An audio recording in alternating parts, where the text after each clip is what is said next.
I'm doing tough talking, so let me bring in Sister Sonia, my sister down there in Jamaica. And so, welcome, Sister Sonia, to Early Morning Health. I will hand over. She's not a stranger, right? She's not a stranger. So, welcome, Sister Sonia, to Early Morning Health. The platform is yours, and you're muted. Okay, thank you for the warm welcome there, my brother Courtney. And it brings me great pleasure to be with you this morning. Happy Sabbath and welcome. I see all the names here. I'm not a stranger, and I can recognize some names here in that you're attending. And regardless of the week that you've had, I hope that today, being a Sabbath rest, you've laid all your cares to the world and just focusing on God. And as we go into the topic this morning, what I'll request of you is if you could just have your lemon water or your glass of water, have a pen, a pencil, a notepad, or a journal to take some notes and to participate in what I have to share with you this morning. I know you're probably relaxing wherever you are, but I'm going to give you 2 minutes to get a pen, get some paper or a pencil to write things down. Okay.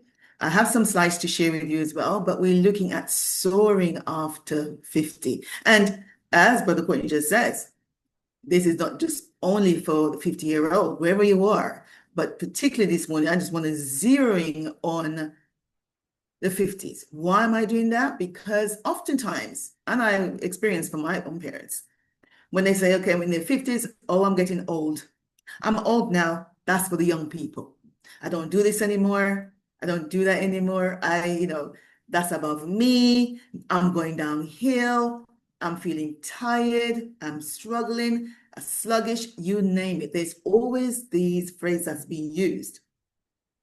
And when you get to that age now, you realize, hang on, there's more of me left. It doesn't have to be all downhill. Yes, the body changes, both male and female. Women go into menopause and postmenopause. The men also go into andropause because they do have their fair share of struggles too. But God has made this beautiful body of ours. And once we are aware of what the body requires, then we can supply the right fuel for the vehicle, supply the right ink for the printer, supply the right packages for the computer. Whatever the situation is, we just need to understand what we need to do to give the body the fuel that it needs so it can serve us for the next 50 plus years. So if you're in your 50s right now, you're in your 60s, your 70s, regardless of where you are in terms of your age this morning, that you are where you are and you continue to do your best. Coming here every Sabbath morning, I want to thank Hans Ministry for the wonderful, marvelous work they've been doing over the many years. And for those who attended week after week, you know you've left with something useful, a tool, something new, knowledge that you're putting into action. But as we all are on the journey of health, so we all journey. We are at various different stages of our journey. And so each week you come, you get a piece of it, you put it into action. And that's what I'm hoping that you do at the end of this presentation as well. You'd have heard something, I've heard that before. Now she's actually repeating it again. Or I've heard someone say it. Okay, because repetition deepens impression, right? So it encourages you then to take action. This is what it's all about. Not just hearers of the word, but doers of the word. So I hope by now you've had your pen, your pencil, your paper, your journal, your water, whatever you're drinking this morning in a nice, comfortable place where you can listen to the presentation and also take part. I would also request sometimes for you to put things in the chat. And I like the fact that you've actually majority of you mentioned earlier where you're logging in from, where you're zooming in from, which means you're quite comfortable with using the chat. And that's really good. So let me get my presentation slides up. And I'm going to ask a question before I go any further. Let me just bow our heads for prayer.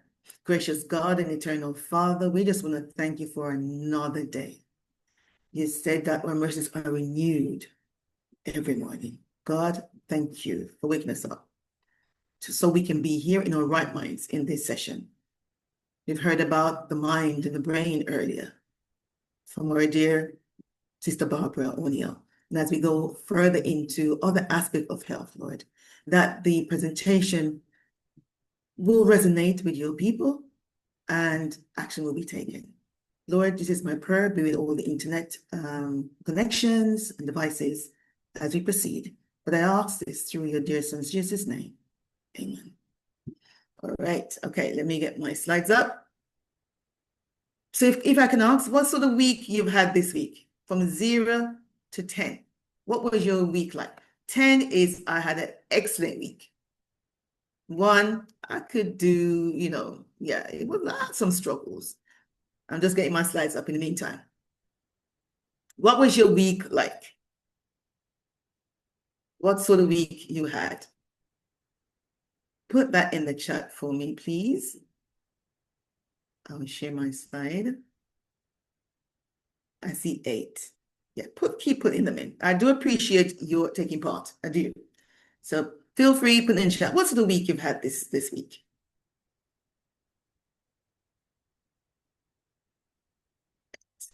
While I get my slides up. Share this.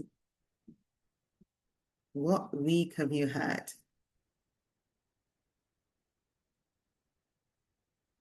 I see 7s. I see 10.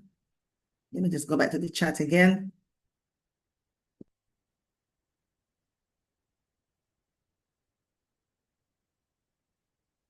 Okay.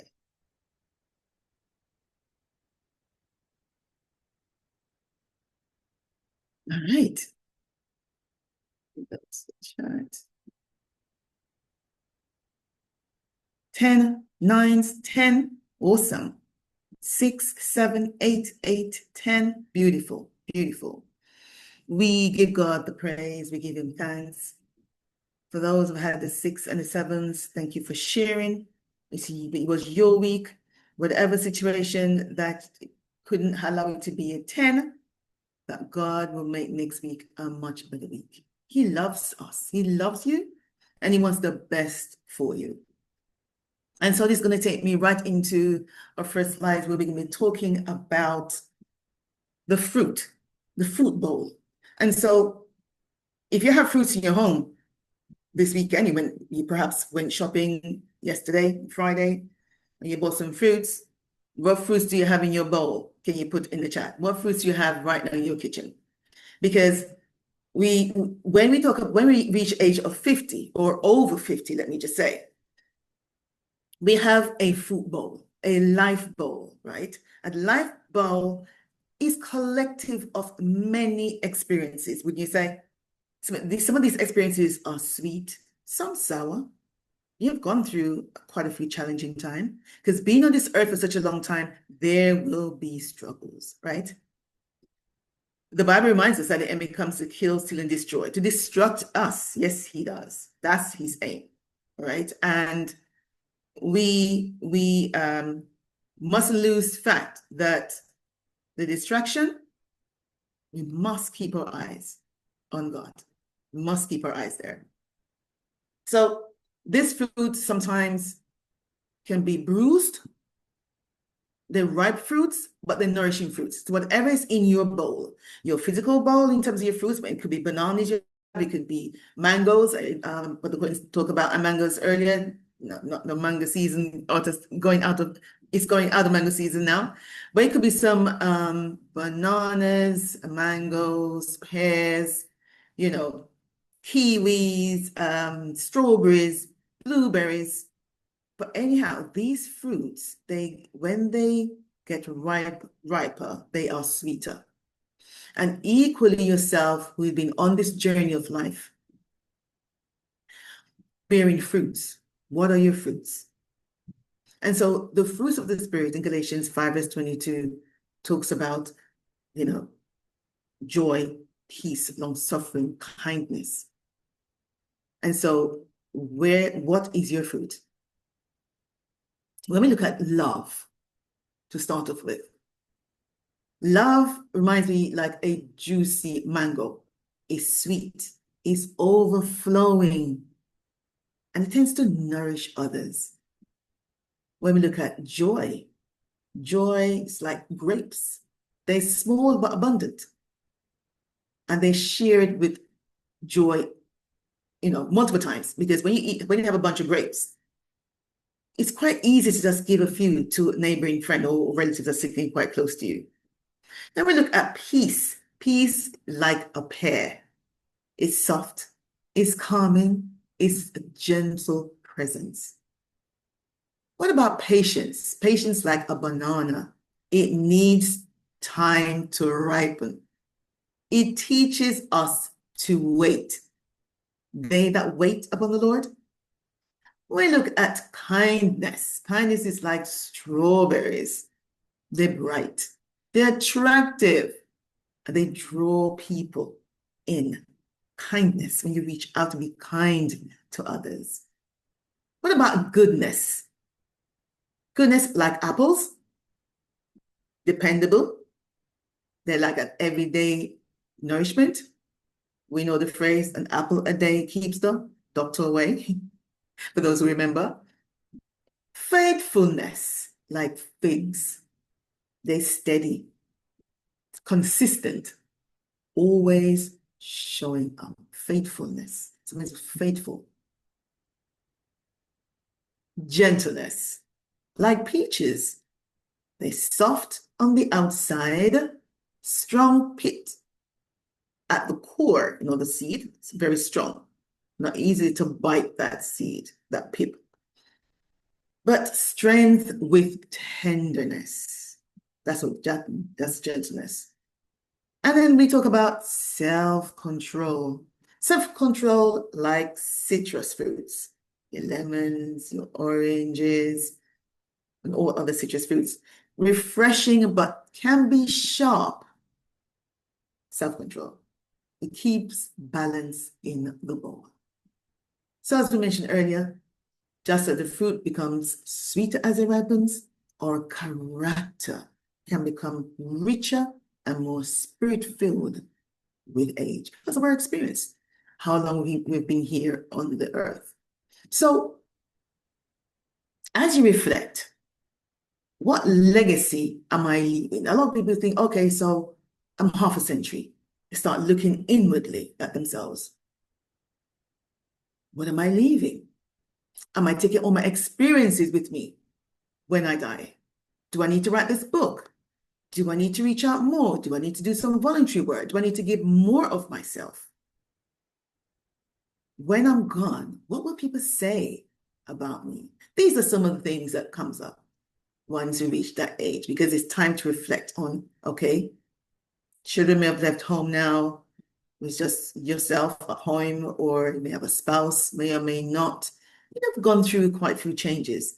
What legacy are you leaving behind? And equally, the fruit of the Spirit becomes one of the sweetest legacy. If you look at the self-control, the kindness, the faithfulness, all that, who wouldn't want those qualities to go with?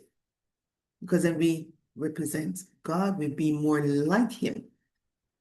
So a bowl filled with ripe, matured fruit mirrors a life seasoned with patience, wisdom, grace. What fruit is most present in your bowl right now? Not your physical fruit that you may have bought yesterday, but the spiritual one. Which one of these fruits you're praying to God that you'll grow spiritually? It needs to ripen a bit more. It's a little bit hard. It's a little bit sour. It needs to be sweeter. It needs to ripen. What fruit is that for you? You can put it in the chat or just make a note. Ensure you have your notepads, your pens, and your pencils to make a note. So right now, I would like you to write down, is there a fruit of the Spirit, that you would like to mature a bit more? For moving from sour to sweet, from harder to a bit softer. Which is it? Which fruit is that?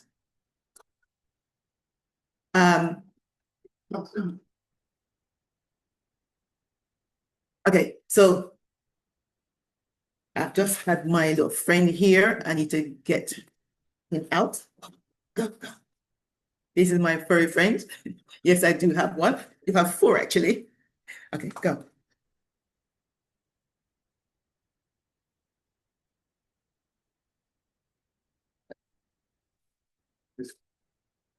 All right.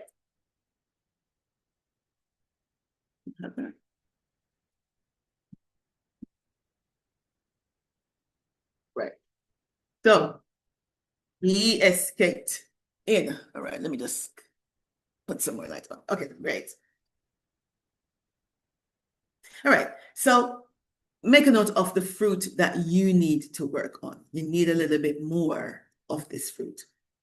Because usually as we soar, as a topic this morning saying, soaring after 50 is not just the spiritual, but also the physical. But I want to spend some time on the spiritual aspect this morning. Soaring after 50, renewed strength in the Lord workshop. In Isaiah 14, verse 31, it says, those that wait upon the Lord or hope or trust upon the Lord will renew their strength, power, and the ability to rise above difficulties. And sometimes in life, when these difficulties come, it's an opportunity to strengthen those fruits. It's much like the eagle uses wind currents to soar effortlessly with a minimum energy. And this highlights our spiritual upliftment as well too. And the ability to ensure that trials and obstacles that may come through faith and patience, resilience. So as we soar this morning, we want to be looking just at the spiritual aspect, but also the physical aspect of it. The Bible says there's a reason, there's a season for everything. Just like our development. When we were born, we grow up, whether you're male and female, different stages of our lives, and we develop.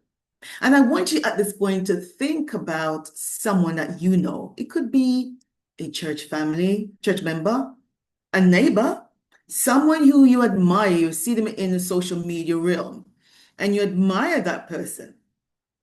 And you admire the person because you know that person is in their 60s or their 70s or their 80s. And this reminds me of, I was recently in a group, practitioners group study, and there was a 79-year-old woman who was just launching her ministry, 79 years old. Now, one may think 79, she should be putting her feet up and relaxing. But there she was, because she explained she had something to share, something to give to individuals, women particularly, who she could identify with. So there may be someone who you know, and you're thinking, well, they eat the same food, they sleep in a bed, they worship God. What is it that's so different with them and myself? Why they seem to be flourishing? They seem to be flourishing, and flourishing in the sense that they always on the move. They always have this air about them. They always have this energy. They're always being bubbly. And reminds me when I hear my brother Courtney says in the chat, did you smile this morning? Raise your smile.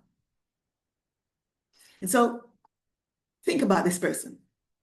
You know of someone who they're in their 60s or 70s, but they can still run after the grandchildren or the toddler.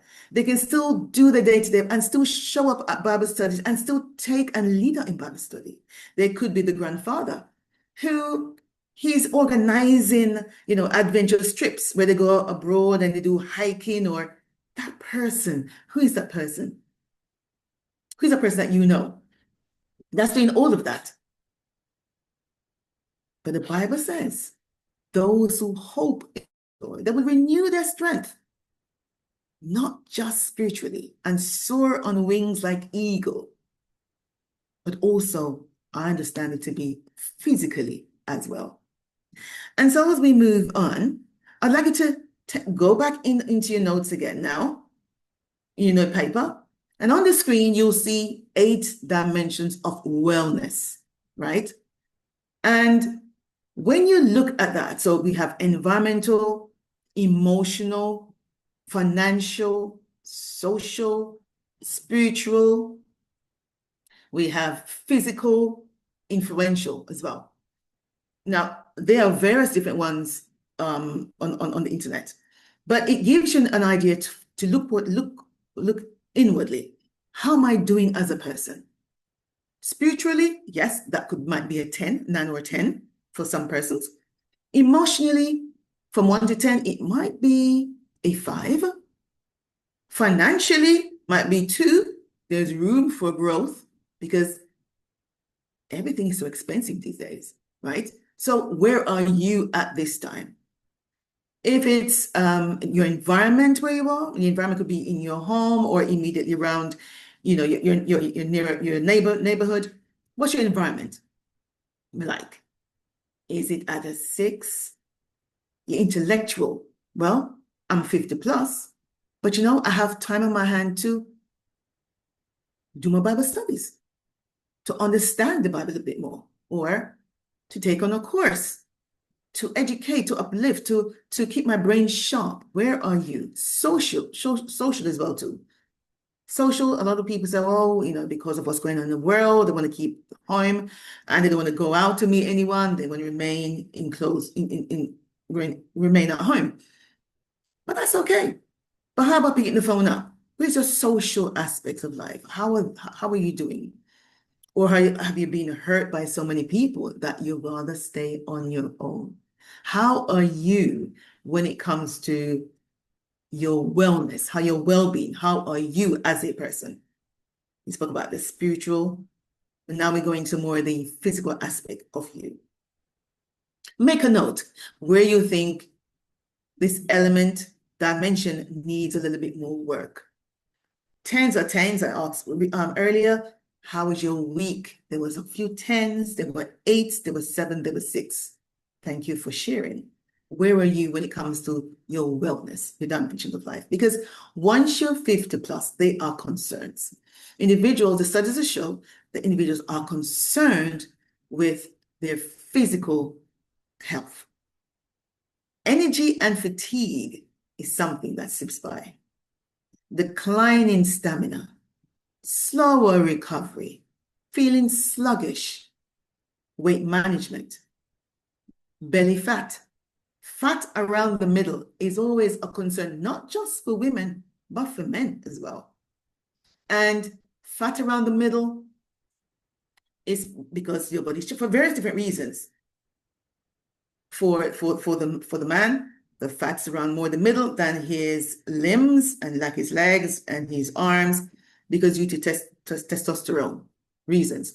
And also the body puts the fat there nearer to the organs to keep them safe, but also easy access to energy. So the woman is saying, okay, so when I was in my 30s and my 40s, I had this hourglass shape where there was no fat around my waist or my middle section. The excess weight probably in the thighs, or elsewhere on the body.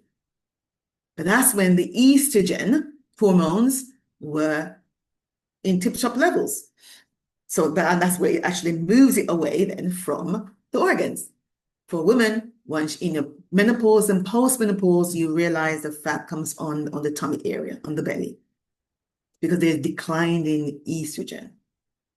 And many other reasons why this happens. But fat around the middle is not such a good thing. We call that visceral fat, that brown fat. It has its own energy as well too. Has its own biological clock. And so that's why it's always a bit difficult to get rid of that extra weight around the middle.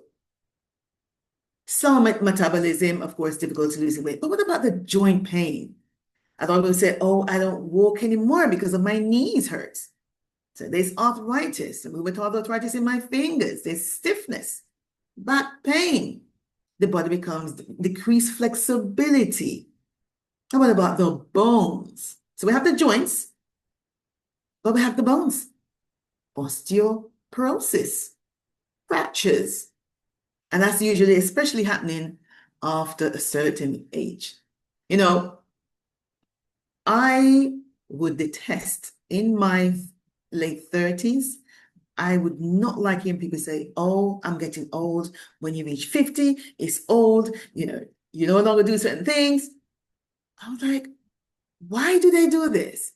Now, getting to this stage, I'm like, okay, the body really changes. It changes because it's going through a different cycle. It moves on to a different cycle. It's going, and it's okay because that's how God has made the body. We are fearfully and wonderfully made. But let us understand why these changes, they occur. So other changes which are of concern is, of course, there's heart health, there's blood pressure, there's cholesterol, the risk of heart disease, not to mention one of my favorite parts of the body to talk about, and it's the gut health and the digestion as well too. A lot of information, you have the bloating, the constipation, the reflux that you have to reach out to your primary health care doctor or your GP to get some medication for that, or you take antacids, things to help you to get rid of that burning sensation that goes on in the esophagus area. Food sensitivities.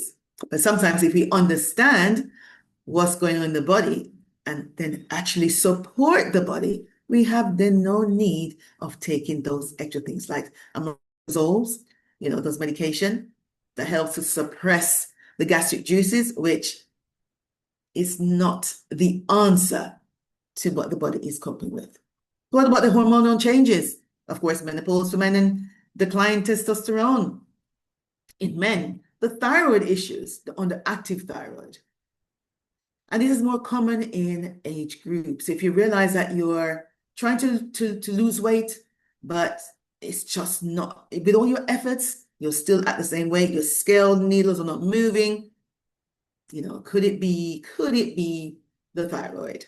Or you want to gain weight. There's some individuals who want to gain weight because they feel that's so thin. But again, could be a thyroid. Now, this other symptom or struggles or concerns hits every one of us. And it's the sleep problem. Insomnia, restless sleep, sleep apnea. You try your best to go to bed at 9:30 to fall asleep, but somehow it's just not happening. And these are some of the concerns that over 50s will think about. Not that you're not thinking about it before, but usually at this point of your life, you're thinking, no, I need to get this sorted. Cognitive functions, memory lapses, brain fog, concerns about dementia. You may have a grandmother who has dementia, your aging mother now has it, or your father, or an aunt, and you're saying, am I looking down the same barrel? Am I setting myself up for the same illness? Am I seeing that this is going to happen to me? These are some of the things. These are scary. And people sit and watch, I'm going down that same path. Because guess what? It runs in the family, some say. But we know that genetic loads the gun, but lifestyle pulls the trigger.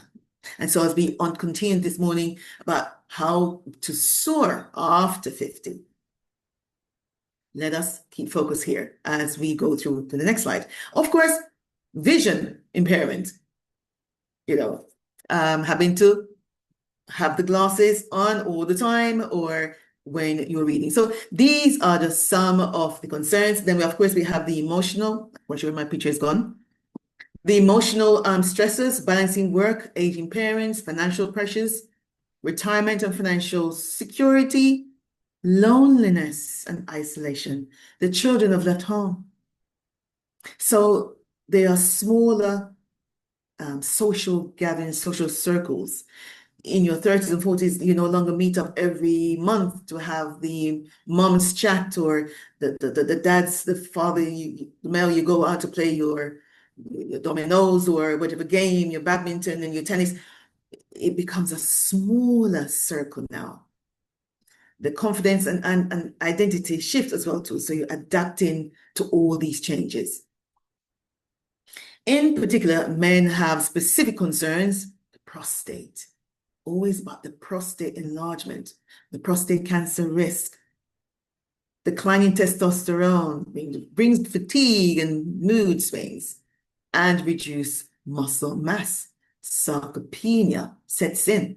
All the muscles are disappearing. And your muscles are disappearing because the body's not being fueled properly with all the nutrients. So that's what the body does. The body is always in survival mode. So it will go to the muscles to get some nutrients. The magnesiums are there. We go to the bones as well too. The potassium, all those extra, the calcium, all these extra nutrients are being taken from there. Cardiovascular diseases, risk tends to rise sharply during this time of your life. Women, of course, also concerned about, the menopause symptoms, the hot flashes, night sweats, and mood swings. And individuals who I've worked with say, oh, I'm in my postmenopause, I've just moved over to the next stage of their life. So rather than having a cycle, they have no more cycles. And they're looking forward for that, or they're so happy they're at that stage. But have I not addressed the hot flashes and the night sweats and the mood swings earlier on during the perimenopausal years, which during the 40s, 45s, and early 50s, means that they will go with you as well. The only thing that will stop is not cycling every month. So there are concerns there. Urinary incontinence, the pelvic floor weakness, having to plan the trip and knowing exactly where the toilets are, where the restrooms are, so you can go out and be able to find one. They're going shopping, going to ensure that the store or the shop has a bathroom facility because you're at that stage. You're concerned about this. And so when you have time later on today, I would like you to look back at your wellness wheel and see which areas that you need to work on. We spoke about the fruits in the bowl, what fruits that needs ripening that you need to work on or ask God to help you to work on. Equally, this dimension of life. What is it that you need to help you to soar during this next phase of life? Because here's the thing. Research has shown, right, that 76% of individuals who took the survey, 76 of adults over the age of 45 in the report, feeling tired most days of the week. Most days of the week, they're feeling tired. And then for the average person in their 50s, they consume for those who consume over 400 milligram of caffeine daily just to feel normal. Now, your pick-me-up might not just be caffeine in its true sense of a cup of coffee, but it could be the sugary drink. It could be a bar of chocolate. It could be a cookie in the afternoon to keep you going. Because when you sit, you're falling asleep. You're so tired. And 85% of people over 50 says they wake up more tired than when they went to bed. Now, we just heard earlier about how important sleep is. And sleeping before 12 midnight, the hour counts as 2, it doubles. The body needs time to rest. The body needs time to detox itself. The brain to get rid of the excess through the glial cells to help to get rid of those excess toxins. But it needs those toxins. But during sleep, that's what happens. The gut detoxifies, the liver, the kidneys, all the organs. And so if you're waking up feeling more tired than when you went to bed, what's happening to this person? Now, if that's you, put me in the chat, or yes, or send me directly, yes, that happens to me. We are family here. There's no judgment, that's for sure. Don't worry about it. When something like this happens and you identify with yourself, God never leaves you nor forsake you. There's always a way out. God wants us to have bodies that are functioning well, because when that happens, it means we serve Him much better. We are more closer to Him. When we're having the aches and pains, the peaks and the trough, the highs and the lows, it pulls us away from close relationship with God. You know that, I know that. Studies, we don't have to even rely on what study says that is true. That happens to us. When you're having that back pain or excruciating headache, the frustration in life, yes, you're trying to pray. Yes, you're trying to hold on to God. Holding on to that favorite promise. But those things, they get in the way. Job himself stayed close to God. He held on. Afflictions hit left and right and center for him. When his wife says, curse God and die. We are saying, although we are going through our trying times, we are holding on to God. But what it would be to have a body that, yes, the aches and pains may come or go, but not constant, because that's a distraction for us. So before, you're feeling tired and sluggish, but afterwards you're feeling happy, because this slide just indicates to us that there's a way forward. Waking up feeling tired, dragging through the day, afternoon energy crashes, does not have to be you. It doesn't have to be you. But we are fearfully and wonderfully made. And in every cell of the body except the red blood cells, every cell, so the eyes, the hands, the liver, the kidneys, the gut, reproductive area, the brain, the heart, all those organs in the body have cells. They're made up of cells because they are cells. But in every cell, there is something called the mitochondria. And the mitochondria is where we have these powerhouse, these organelles in every cell. There's an energy crisis going on. And the energy crisis will happen because there's hormone changes. So there's perimenopausal changes and menopause changes. There's stress in our lives. We got gut issues, not digesting our food properly. We're not getting any nutrients from our food. And so this energy, this fuel that helps to keep us alive, helps us to keep us vibrant, is on the decrease. See, every cell has something called ATP inside the mitochondria. And the mitochondria is like the power plant of the cell.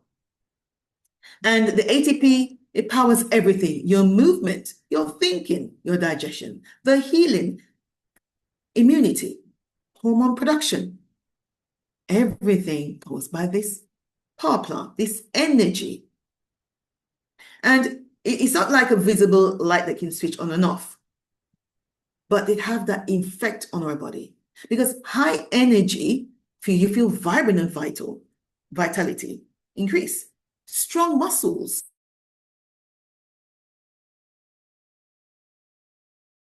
good mood, glowing skin.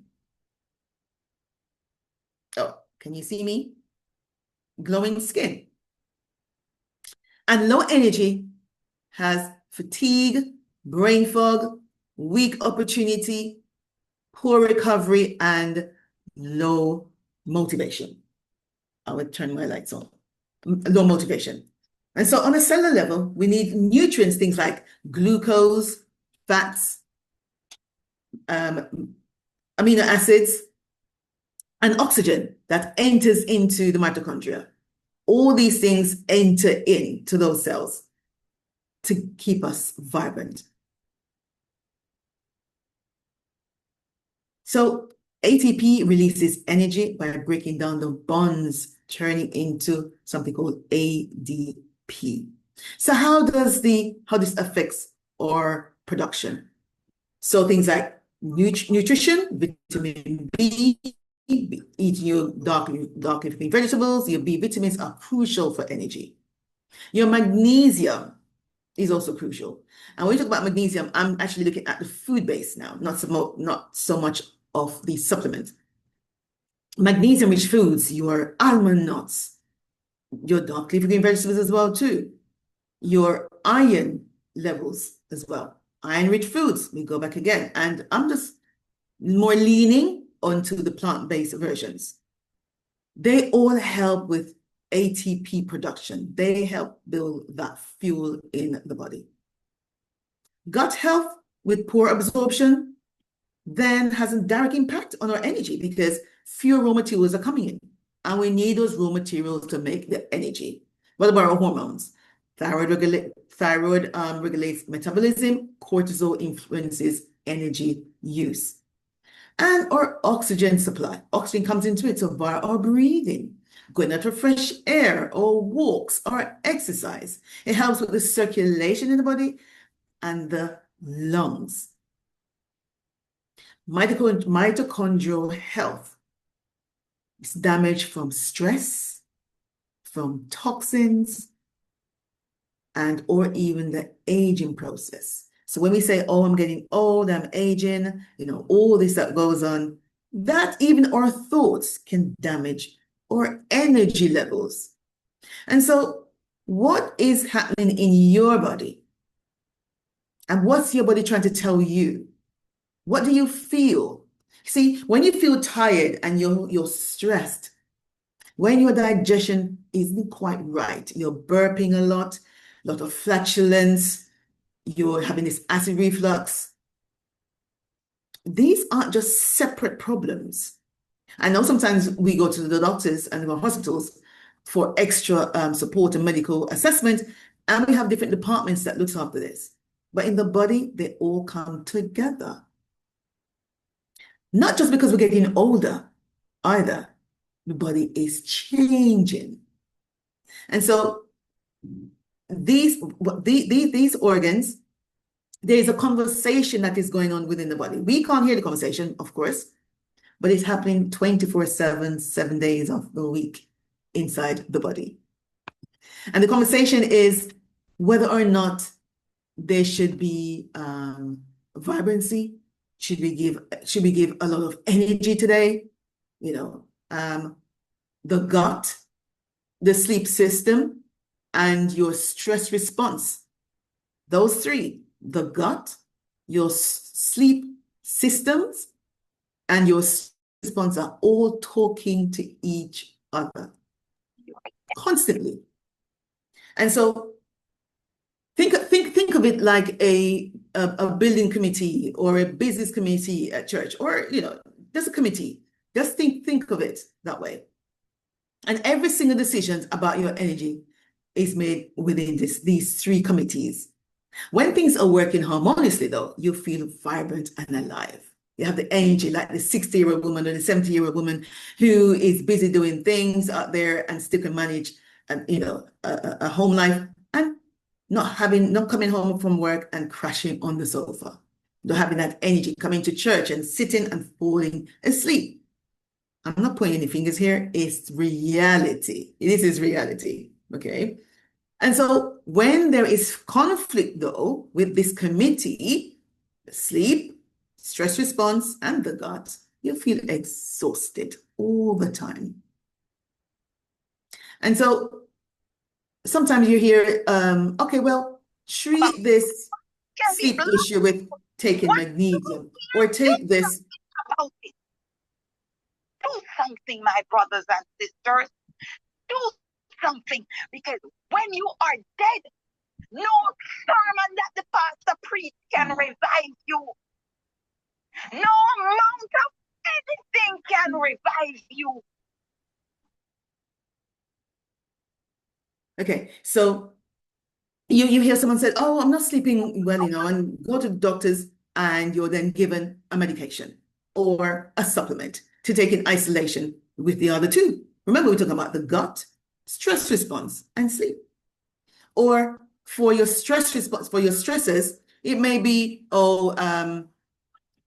this meditation or this focus, go to this focus group, find a coping mechanism for this stress. And so we're looking at things individually and in isolation, but these conversations are happening between us. They're happening together. Conversations are happening together. And so prioritizing our survival over long-term health is what the body does. And it's setting you up for, and when the body is in survival mode, it means some other organs are deficient. And so the very thing you're trying to avoid the genetic or the generational diabetes, you're trying to avoid the Alzheimer's, you're trying to avoid the Parkinson's and the high blood pressure. But avoiding those, not supporting the body well, it means that we are setting ourselves up at risk for the same thing we're trying to avoid. So at this time, I'd like you to get your paper and your pen and your notepad out while we look at this assessment. This is going to be a more personal thing now for yourself, a personal assessment for you, where I'll read a statement. You will actually put a check mark against that. It applies to you, right? And at the end of it, we'll do a calculation.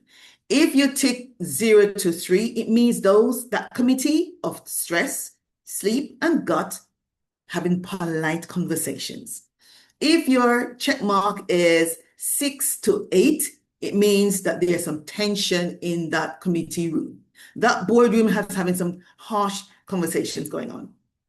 And of course, if it's 9 and over, it then means that, there are disagreements, big disagreements happening there.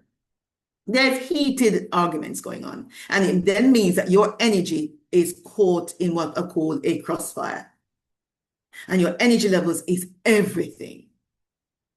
How you show up in life, how you digest your food, how you move, how you sleep, how you think. We must have that energy because every cell in the body has the mitochondria, every cell, which is the powerhouse of the cell, and it keeps us moving. That's our fuel, all right? So let's quickly move on.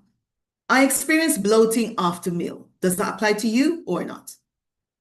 I have irregular bowel movements. I don't poop every day. It's once every 2 days.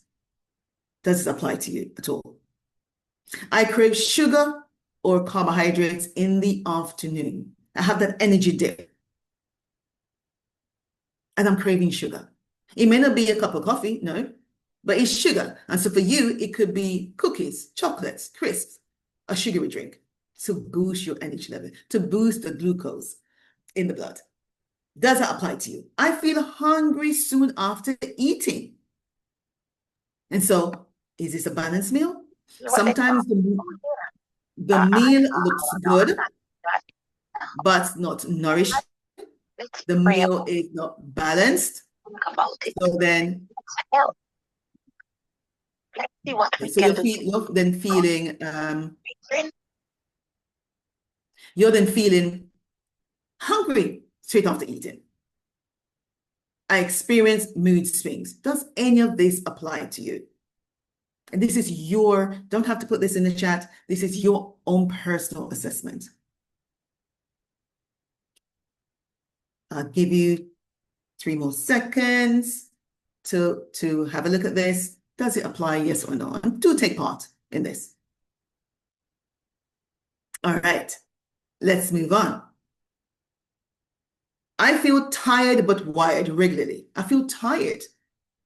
But when I lay my head on my pillow to go to sleep or lie in my bed, I'm not falling asleep. I'm tired, wired. I'm tired when I should be up and bubbly, when I should be up attending to my chores, up and attentive at work. I'm tired. Small things irritate me more than they should. Small things irritate me more than they should. Is that you? You go into the bathroom and you realize the toilet roll or the tissue paper is rolling from underneath and not over. Now, ladies, if you know what I'm talking about. These are things. Can be little things for some and big things for others, right? And so a little irritating. It could be something like, it could be someone chewing their food, how they chew their food. They're making noise with their mouth. And it's annoying. Something simple, well, it may not be simple, but then you're queuing, you're in a queue, you at the bank, in the bank or the office, whatever it is, the place of business, and you're queuing. But this is what someone actually told me. Their irritation is queuing and someone's quite close behind them. So they may step out of the line a little bit, just so they have some space. They like their room and space. So they're not quite close to the person in front of them. And they don't want the person behind them to be so close. It's irritating. So when the line moves forward, they will stand and not move, just so they'll have enough time to maneuver themselves and edge up a little bit, just in case the person behind them is also moving closer. These are little things, but they're big things for someone as well too. So small things irritate me more than they should. I feel overwhelmed by my daily task. I feel overwhelmed by my daily task.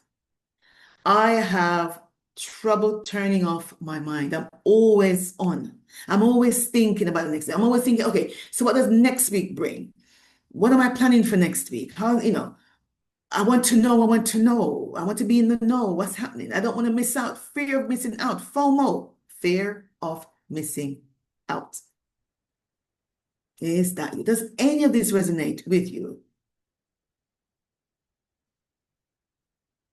And as we move on to the next one, as you can see, there's a pattern here. I take longer than 20 minutes to fall asleep. I wake up between 1 and 4 a.m. regularly. When I wake up, I'm not able to go back to sleep. I need caffeine, I need chocolate, I need a cookie, a sugary drink within an hour of waking up. Remember, this is all yours. You make a note whether or not this applies to you. I get a second wind late at night. Now, this second wind is not what you think in terms of flatulence or anything like that. It is a burst of energy when it should be time preparing myself to go to bed.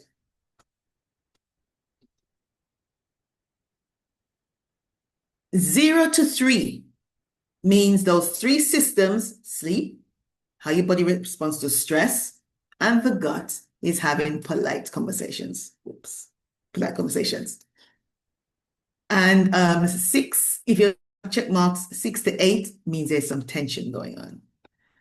9 or more, your committee is having heated conversation.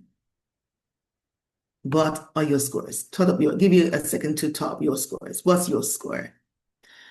Whatever your scores are, just be reminded that once you understand what they're arguing about, what the conversations are about, what's causing the gut, what's causing the stress response and the sleep deprivation, you can then help yourself and help those organs to have a piece working together. And so I call this the 3-legged stool. For the purpose of this presentation, the 3-legged stool. And this is a committee that's making decisions on your energy level right now, even as we speak. And of course, they can cause symptoms and diseases in your body, which creates an imbalance in the body. And some of these imbalances, they will look like this.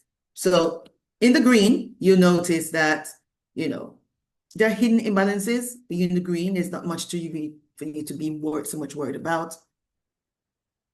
Then you have the early signs. These are the ambers. This is where the body starts whispering and say, hello, things are not quite right here. Then it goes to acute illness. That sudden strong pain, the alarming symptoms that you think, where did that headache come from? Where did that back pain all of a sudden came from? I never felt that before, but the back pain or the niggles, they were there all along, but quietly. Little tap on the shoulder. But we ignore them. So now they return into infections, there's pain flare-ups, there's severe fatigue in the body. And of course, there's chronic stress now. That's the chronic level where it's red, it's amber, there's warning lights, beeping, beeping, beeping, ongoing long-term. These are long-term stresses in the body. These are long-term illnesses. They just didn't come overnight. And so when the cancers show up in the breast or in the prostate or in the cervix or wherever they're showing up, they've been there for quite some time, quite a while. And over the years, they're building. But because of our busy lifestyles, we didn't take note. We didn't hear very clearly what's happening in the body. So these imbalances now turn into illness.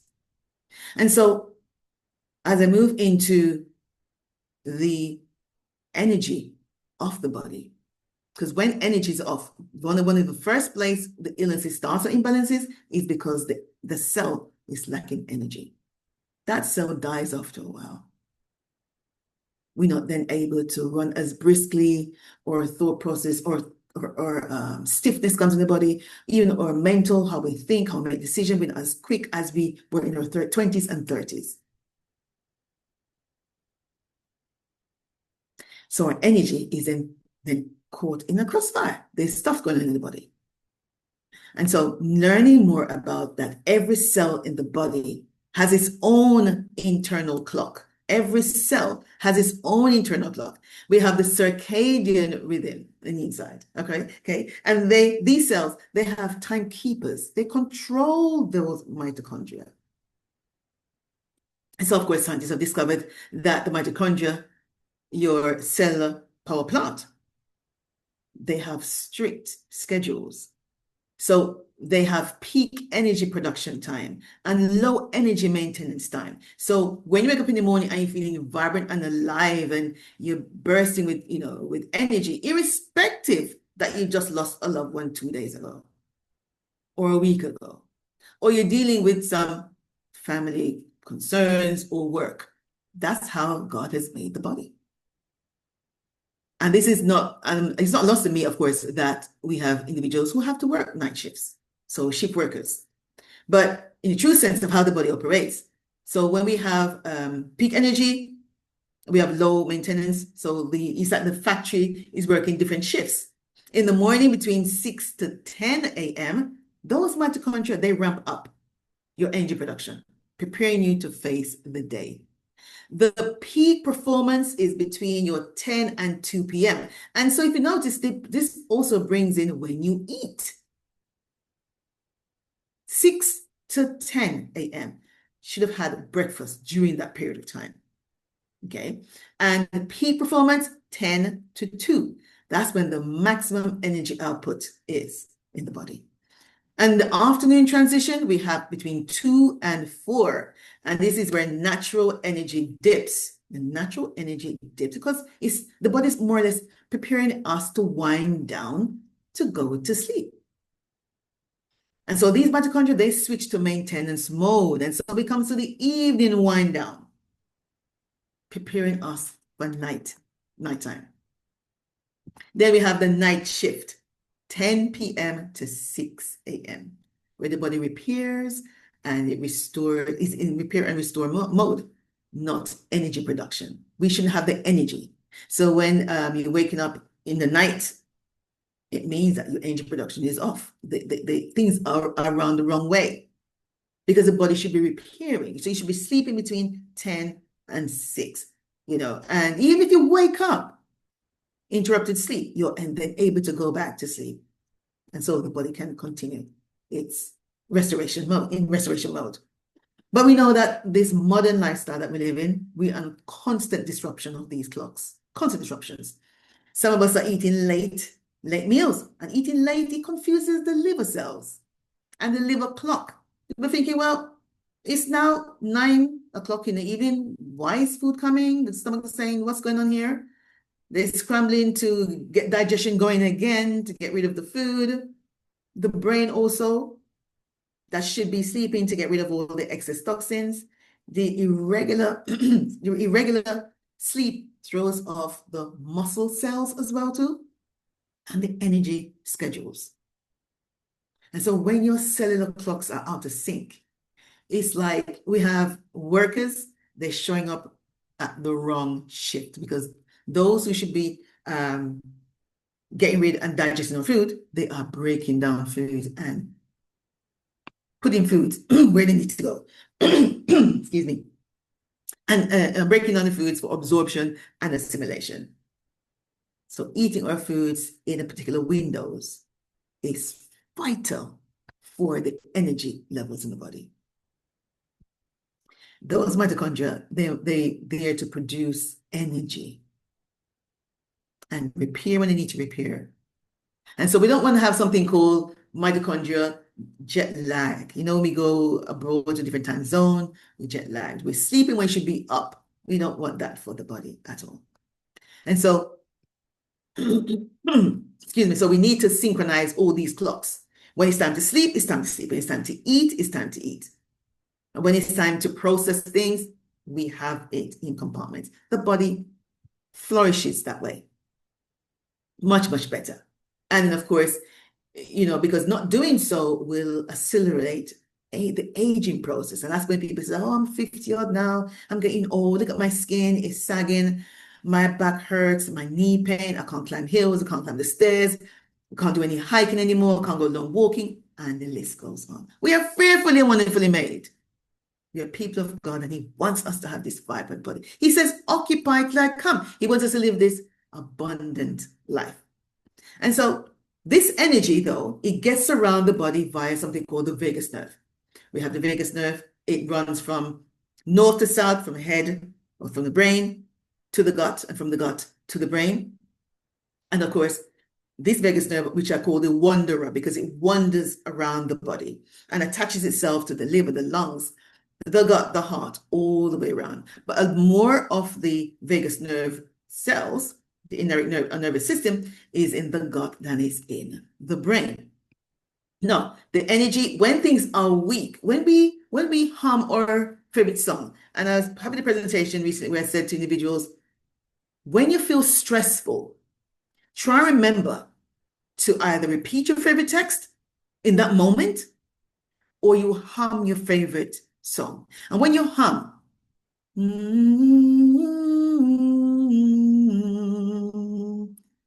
that, when you put your finger on your voice box, on your throat here, it vibrates. It means that the vagus nerve is activated. And when you do that, you send the signals to the body to calm. So when you're in that stressful situation, you want to calm yourself down. Rather than reacting to it, your response is to try and calm down, think rationally, what's my next move? You can sing, hum your song, say a favorite Bible text, or pray to God. It pulls you back from the sympathetic state to the parasympathetic state. Rest and digest. The body needs to go back there. Switch off, you know, this hectic state.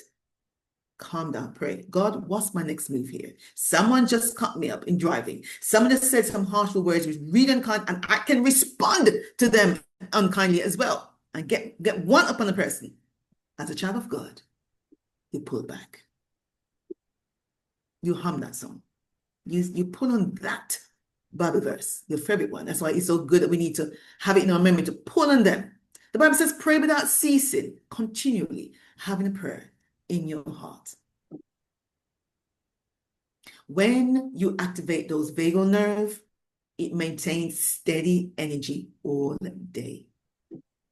Not having this roller coaster of energy via the vagus nerve. Because of course, the vagus nerve has receptors for every neurotransmitter your gut bacteria produces. So then it maintains your gut bacteria as literally sending energy instructions directly to the brain via what's called the superhighway. So when you improve your gut bacteria balance, you're not just helping your digestion, you're upgrading your body's energy communication center. And if you just think that the gut bacteria aren't just sending messages upwards via the vagus nerve, they're not even sending the same message all day long. And when I discovered this, it was eye-opener, just to remind me of how God has made our body. And once we understand how it works, then we can know how to fuel the body.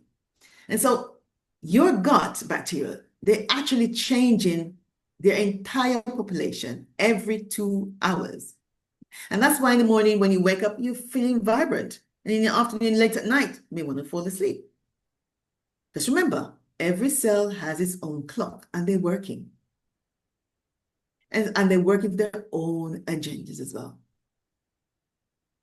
So bacterial population becomes, different bacterial population becomes dominant throughout the day. We've got different ones that will take over different shifts.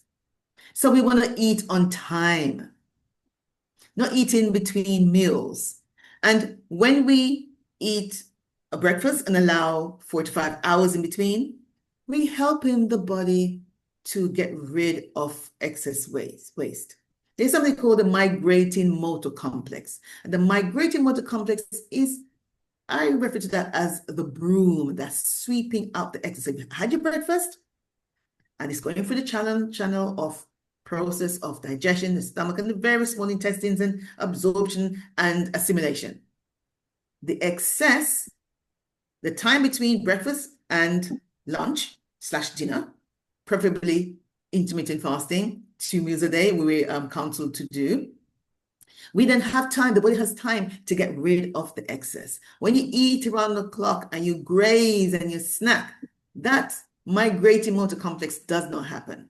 And so you have what tends to happen? You have food left over, undigested. It may ferment in the stomach and causing the stomach to be feeble. And the body becomes feeble. And remember, if you're not then getting the nutrients from your body, how are you then able to then produce this energy? And so we are reminded to have 2 meals a day. Now, I know that not every one of us are at that stage, but at least for the meal in the evening is a very small meal, okay?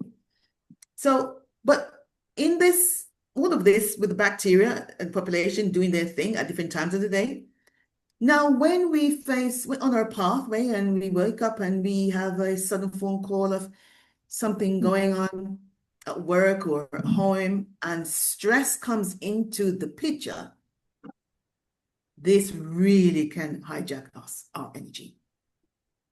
When we experience stress, work stress, family concerns, health worries, even rushing around, the body is then in what's called a survival energy mode. And survival energy modes calculated where it needs the energy quickly. So it prioritizes short-term energy over long-term health. And so the adrenal glands, they pump out our cortisol hormones and helps us move into the sympathetic state. So the liver at the time, it dumps stored sugar and your digestive system shuts down. And that's how the body works. Because the body's saying, well, I need to get this person out of danger. The body doesn't know the difference between you're hearing the bad news or you're running for the train. There must be time for relaxation, as opposed to running for the train every day for months, for years. You're living the stressful lifestyle. You will never then able to make good energy. Those mitochondria will shut down. They're not getting the nutrients in order to do so. You develop bad stomach. Quite a few of my clients, digestive issues, bloating, acid reflux, heartburn, IBS, Crohn's disease, SIBO, small intestine bacterial overgrowth, and the list goes on. And I know that this modern lifestyle tends to have us in this emergency state of living, with this emergency default mode. But I'm just here to remind us again, we must take some time out in order to deal with these stresses.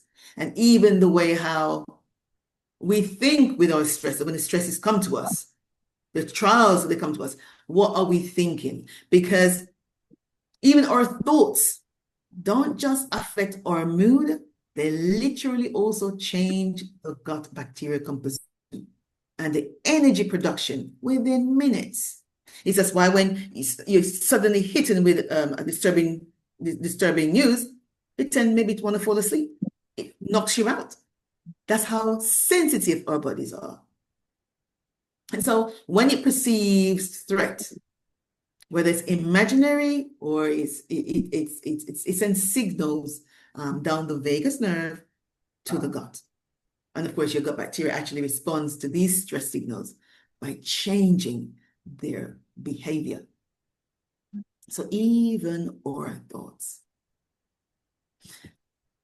We're reminded that the brain uses 20% of our total energy. So anxious thinking patterns can increase that to 25 to 30%.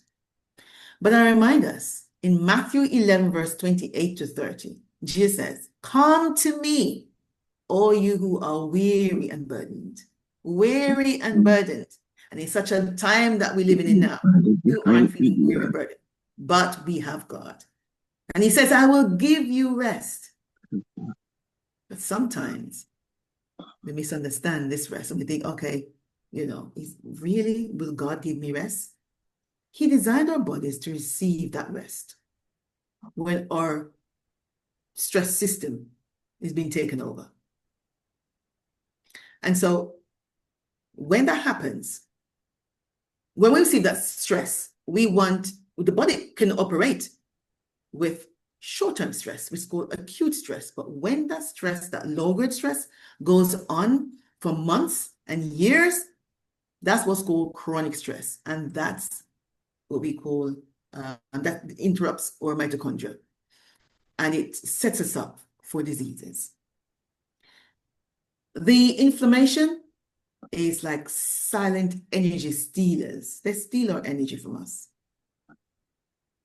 And as I said before, chronic inflammation is okay, but acute inflammation, short-term burst of it is fine, but not when it's chronic. And so, or if you look at the healthy mitochondria, have all components working at its best, and a damaged mitochondria will just die away. You'll start feeling exhausted and tired. And remember, once the energy leaves the cell, it means that cell is dying. That means that organ is faulty. It could be the liver, could be the kidneys, could be the heart. Healthy mitochondria produce energy efficiently for us to live our lives. And so our stresses sometimes can show up where it affects our mitochondria, but it shows up in things like insulin resistant. You're not then able to put glucose into the cell because those mitochondria, they're busy trying to fight this inflammation. So they shift the focus from what they should be doing. And because guess what? The body wants to keep us alive and will do whatever it costs to do so. So studies show that people with chronic fatigue has 40%, put themselves at 40% higher risk of cardiovascular disease and 60% higher risk of developing type 2 diabetes within 10 years. The body is breaking down. Energy is pulling from you as we get on. And hence why, if you notice that a lot of the diabetes cases and all the chronic illnesses are between the age of from 50 onwards. It's the majority of the cases. Because the body is naturally going through changes, but we need to put all the right fuel in so that we can thrive as God wants us to thrive. And so we look at different stages of different types of stress. We have life events, the glycemic dysregulation going on. We have inflammation. These are all stresses to the body. And then when we have stress, that then have a direct impact on how we sleep. And so it's the same body from yesteryear to now, but our modern stresses are keeping us awake. And when we look at what some of these disruptors are, it could be that the person you're sleeping with, your spouse, is snoring, so there's some noise, or there's noise in the neighborhood. You live in a noisy area. These are issues or disruptors that will keep you from sleeping and having that restorative sleep. God designed our sleep system, though, to respond to things like the natural light cycles, temporary changes, and social rhythms. But this modern lifestyle, they sympathetically disrupted every one of these natural triggers. I mentioned before things like it's not normal to snore. If you know of someone who's snoring at night, they need help. Snoring means the person's brain is lacking oxygen. And when the brain cells lacks energy and oxygen and all the nutrients, it means that brain cell will die. And then we put ourselves at risk of developing these mental illnesses, dementia, brain fog, memory loss, fatigue. You're trying to recall information, and there's a struggle there. And one would say, oh, because I'm 50 and over, I'm getting old, so it's inevitable that's going to happen. No, God doesn't make the body that way. We are fearfully and wonderfully made. And we need to soar after the age of 50, not going downhill. I'm on a mission to helping people to soar. Don't see because you're 50 and over, then that means the end of life or you're preparing for death or no. You have another lease of life. You may be more freer now to do more for God. But if you're ill, not having and lacking energy, fatigue, where's your skills? What good are you then to someone who really needs your help?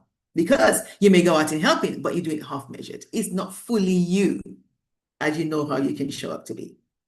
So also, these are natural things that the body can cope with. In terms of temperature control, your body temperature naturally drops 2 to 3 degrees to initiate sleep. Your body's temperature naturally drops 2 to 3 degrees to initiate sleep. But our heated homes or heaters in the home or a heavy blanket because we're living in the Northern Hemisphere where it's cold at certain times of the year, we must have the heated blanket, the quilts, the duvets, and lack of temperature variation disrupts this sleep signal. It wakes us up. In addition to that, our meal timing, eating late, keep our digestive system alive and active when it should be resting. And of course, disrupting that then disrupts the gut bacteria rhythm and the sleep quality. And of course, our stress without recovery. We have these stresses and have no way to recover from them because it's been a constant issue in our lives. Just remember, it's the same body that our great-grandfathers and forefathers had. But our modern stresses, we must have coping mechanisms to cope in the world that we are. We must then supply the body with all the nutrients and everything that's required for the body to cope also with modern stresses. So no, it's not good to have your chocolates and your cookies to boost your energy levels at all. In addition to this, we have a compound that helps us to feel drowsy and go to sleep. And it's called the adenosine buildup. See, when we're tired, it's not just a feeling. It's caused by this specific molecule building up in the brain. And so from the moment you wake up, your brain cells start to produce this adenosine. And then as it reaches a high level, it creates this sleep pressure. So that's why you should feel drowsy during the hours of 8 and 9 and 10, because it should be bedtime. And it's the body's natural way of ensuring that you rest, because your brain needs to clear the metabolic waste, get rid of it. But things like energy drinks, and yours might not, as I said, might not be a coffee, but it could be energy drink. It could be a herbal tea that you're drinking during the evening that's spiking your energy levels, because they do interrupt your sleep. So be careful of your herbal teas and which ones you're drinking. You know, you may have a little cup of a warm drink, yes, but be careful which one, because some of them can disrupt your sleep. And then what it does, it then suppresses this adenosine, the adenosine receptor, preventing you from feeling tired. So you drank a cup of tea and you think, okay, I should be able to go to sleep and fall asleep. But here you are, wide awake, 10, 11:30, 1:30, not sleeping. We need to sleep to clear the system. So during deep sleep, your brain waste removal, getting rid of this, and to clear the adenosine. But if you have poor sleep quality, the adenosine doesn't clear properly. And so you wake up with yesterday's tiredness plus today's, because every day the body is making this adenosine. So, in Psalms 127, verse 2, he says, he grants sleep to those he loves. But sometimes we need to work with his design for this incredible restoration process. We need to work with our body. And in working with our body, sometimes, the illnesses that we face over the age of 50 and before 50 requires us to take medication. This is another disruptor as well.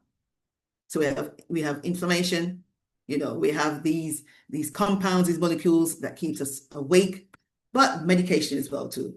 And we take multiple medications sometimes, and they may look like things like statin, because your doctor says, okay, you're 50 now, so prevent your cholesterol from increasing. Let's give you some medication. And you prescribed statin, but by prescribing this medication, they reduce some vital nutrients in the body. Some as fat-soluble vitamins like vitamin A, D, E, and K, it reduces. So you're eating all your lovely foods, but your medication are stealing those and reducing those nutrients that will help you to thrive and to soar after 50. These medications also, like statin, they impact your energy levels and muscular strength over time. Not to mention those PPIs, those omeprazoles, right? They're often used for acid reflux, burping and bloating, all that.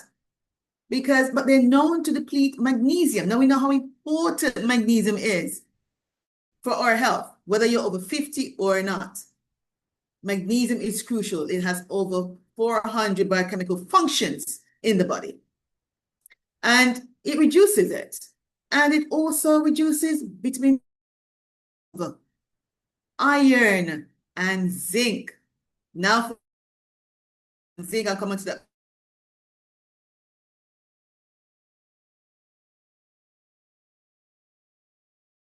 Warding off zinc is also good for getting rid of depression, low moods, and anxiety. Let's move on to the next medication I want to make note of is metformin. Of course, used for type 2 diabetes, but it's linked to B12 and folate deficiencies. Remember, you're trying to soar after 50, but these medications, they are doing you just no good. Medication, some need to take medication because of what's happening to them in their life at this time. But I always see medication if it's a must, that it's temporary and you support the body. Now, perhaps not all medication can be seen that way, and I'm mindful of that. But just for awareness, your metformin will deplete your B12. It also depletes your folate.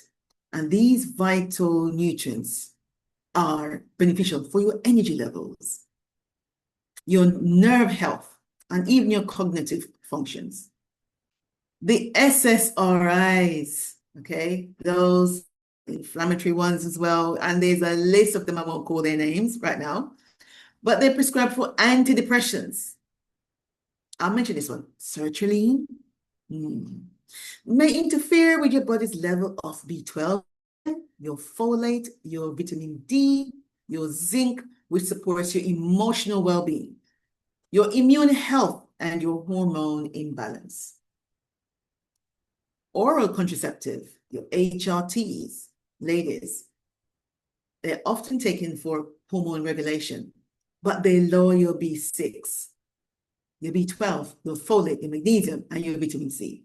Now you can see the bigger picture here.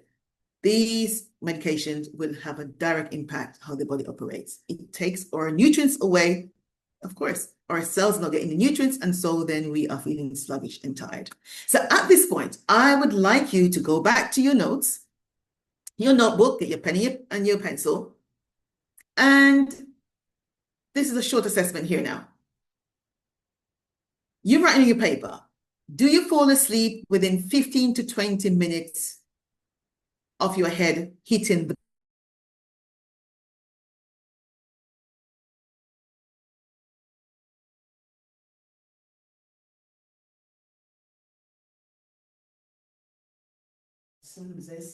Give her a minute. I think she will get back on. Does this apply to you? Put a check mark there. Or do you lie awake, with your mind racing because you're not falling asleep? And what about the sleep maintenance as well? Do you sleep through the night without waking up? If you wake up by chance, though, do you fall back to sleep quickly? Are you waking up between 1 and 4 a.m. regularly? This sometimes can happen, though, when your blood sugar, when you have blood sugar issues or cortisol issues. But just for the purpose of the exercise, are you waking up and not going back to sleep? Next one, do you occasionally remember your dream? Can you recall your dream?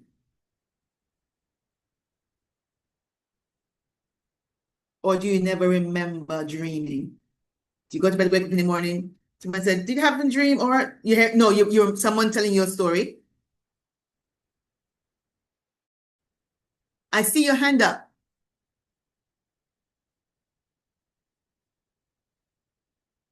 Hans Ministry? Am I good? Yes, it's just for co-hosts. That's fine. Okay. Okay. All right. Thank you.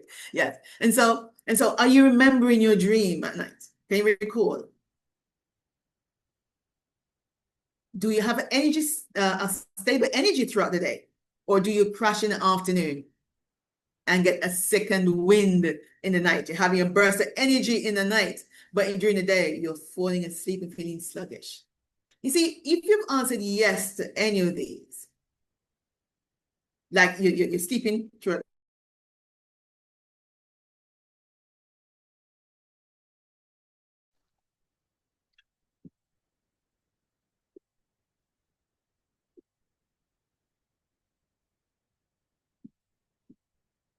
and not wake up, it means your body have REM sleep, restorative sleep. Even if you wake up, but you can go back to sleep straight away, it's a good thing. And we want to thrive at that.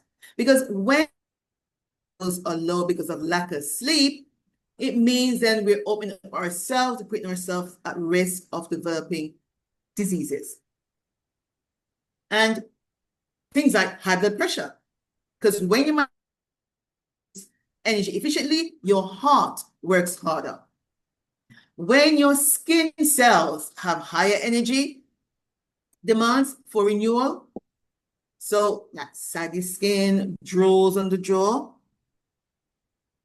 type 2 diabetes, mitochondrial dysfunction creates insulin resistance.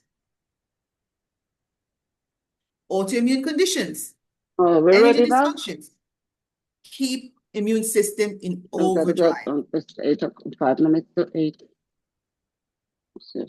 Depression, anxiety. The body uses at least 20% of the total energy. So struggles when it's compromised. So when the body does not get in 20% of energy, you're not able to recall information. What about bone loss? Huh? What about bone loss? What about depression and anxiety? It's not over. And the list goes Some up. more come. Digestive. No, Chairman.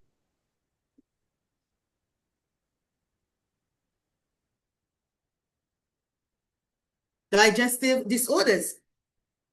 Digestion requires enormous energy. When you eat your food, you must have if you're eating your food and you're falling asleep and nodding, something is not quite right. Because the energy is pulling from everywhere else to digest that food. Hormone imbalance as well too needs a lot of cellular energy. Percent at the time of the day, you know, and people, sick persons, energy levels, they fluctuate. But a vitamin that is crucial for energy production.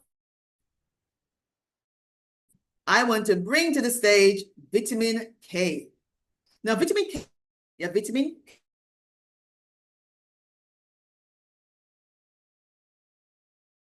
The one I'm going to zero in on this morning. K2 is a fat soluble vitamin, and that's why it's to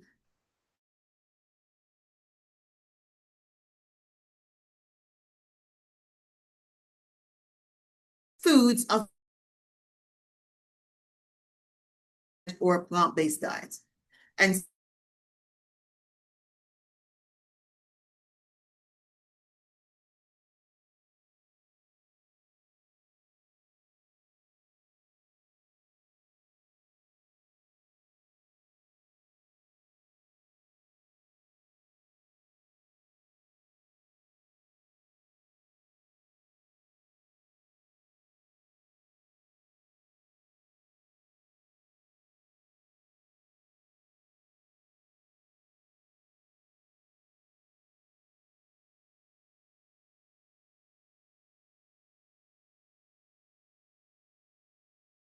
where I am, there are heavy rainfall, thunders where I'm right now, okay? So I apologize for missing earlier.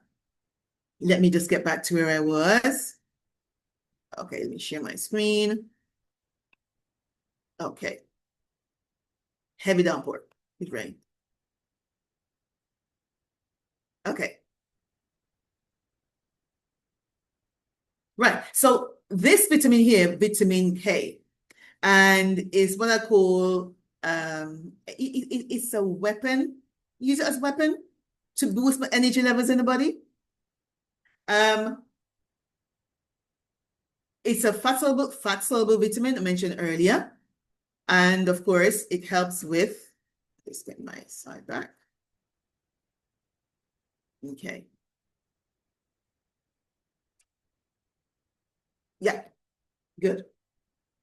And so K2, some of the benefits of K2, it prevents cardiovascular diseases because it keeps the calcium in the bone and out of the arteries. Vitamin K2 is crucial for skin health. It supports the collagen. So over 50 and 60s, you're warning about aging and dull skin and saggy skin, or vitamin K2 helps to reduce the inflammation. Vitamin K2 helps with blood sugar balance. It regulates the insulin sensitivity. So, brain protection. We worried about memory loss. We may have seen or in our family, there could be a gestational or generational health concern. Could be dementia or Parkinson's. That runs in the family. K2 helps with brain protection. It supports the cognitive functions. Helps with mitochondrial function. We're talking all morning about energy and the energy in the cell. It helps cellular power plant to work efficiently. And what about energy, disease, prevention, connection also? So things like stress, sleep, burnout, all those things, it helps when we eat our foods, traditional K2 foods, which in a plant-based diet, I would then recommend a supplement because the K2 also helps to deplete the stress, depletes reserves faster than we can replenish them. So stress, one of the three-legged stool this morning we talked about is boosting our body as much as we can to deal with the stresses that we may face. 1 Corinthians 6, verse 19 and 20 says, your body is a temple.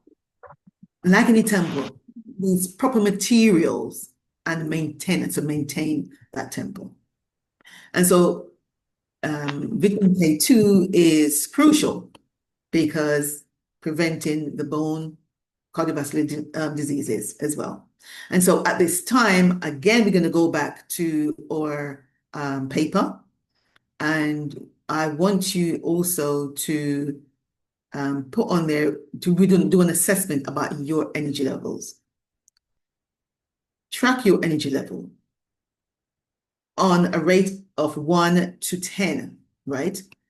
When you wake up in the morning, your morning energy upon waking up, what number are you giving yourself from 1 to 10? 10, I'm vibrant. My eyes are open. I've slept. I feel refreshed and revived. 1 to 10.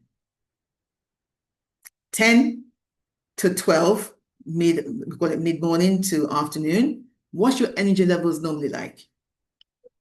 Afternoon, 1 to 4. What's your energy levels like? And in the evening, 5 to 8. What's your pattern every day?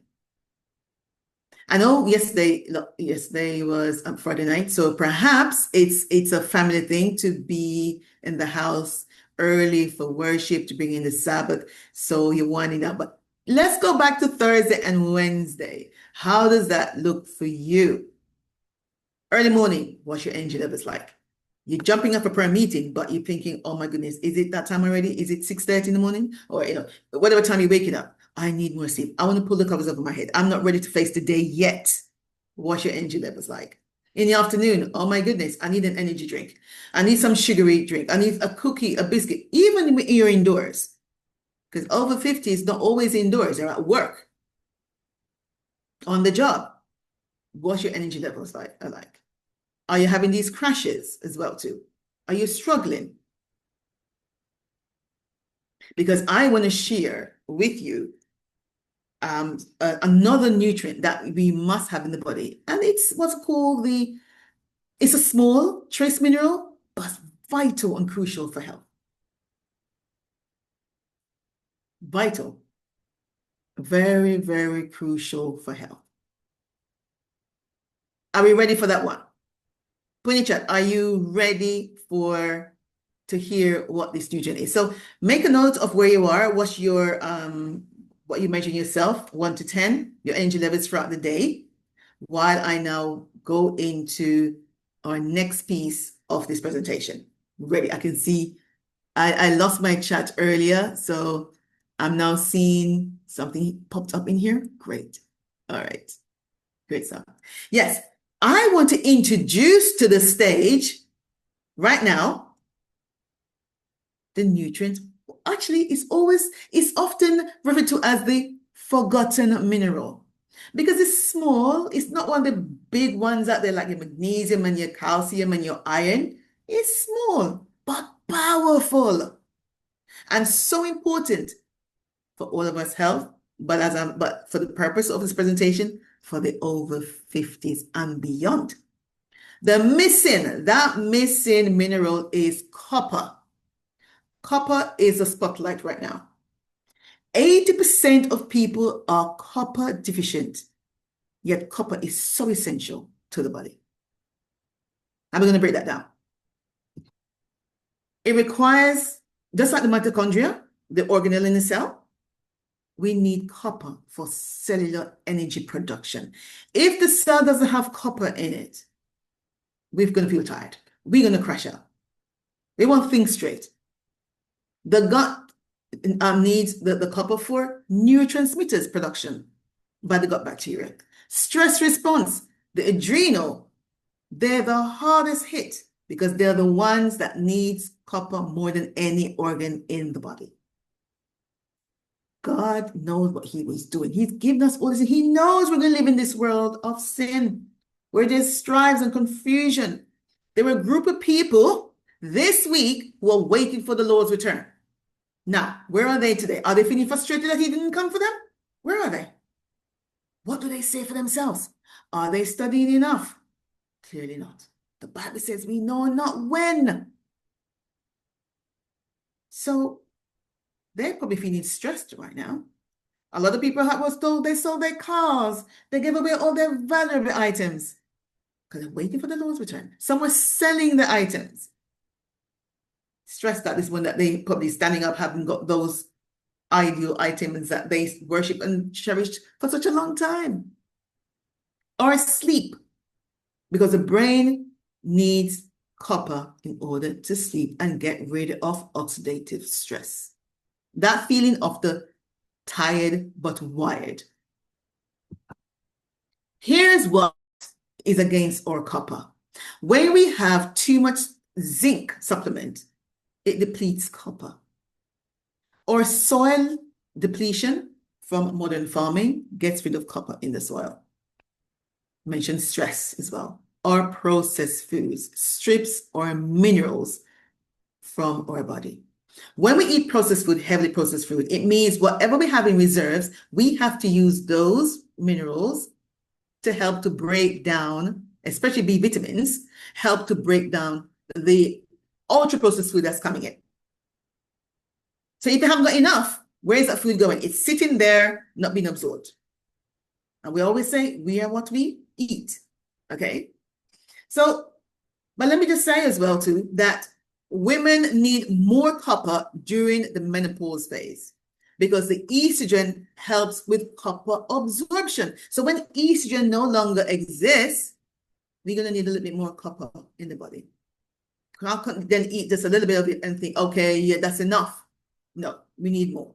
Men also need more copper because testosterone supports copper utilization, the testosterone hormones. So both hormones need, both genders, we need copper. Not to mention, we mentioned earlier about the stubborn belly fat, that fat around the middle. Copper deficiency affects how your liver processes fat, which then leads to fat storage around the middle. The body thinks, I need to put these fats here to protect organs. An easy reach of quick energy because that person needs to go. The person needs to run away from the threat. The body puts it there. We are afraid for the money for the maid. We just need to be more aware and understand how I need to support this body of mine. And so Ecclesiastes 3 verse 1, it actually says, to everything there is a season, including when your body can best absorb and use the copper energy. Now, copper is an antagonist for zinc. Now, during the C19 era, of course, we haven't quite really left it, but you understand what I'm saying. A lot of individuals were taking vitamin D, were on center stage, but also zinc, because zinc helped to boost the immune system. But they were taking zinc supplements and not copper. Yeah, zinc helps with immunity, thyroid, hormones, wound healing, you name it. But then, of course, we need copper with it. They both fight for absorption in the gut, in the stomach, but we need them. We need the copper for iron metabolism. Now, how many times have you gone to your primary care doctor or to your GP, and the doctor says, okay, you're cycling woman, so you're losing, you have menstruation every month. You need a iron supplement to boost your iron levels. You need to eat your dark leafy green vegetables to boost your iron levels. Where is the copper in hand? Because copper helps iron to metabolize. It helps with brain function. Of course, antioxidants defense. So when we eat, we need to have what we call this balanced plate. And that's another topic for another day, because that's a big piece of part of the nutrition. How does the plate look balanced?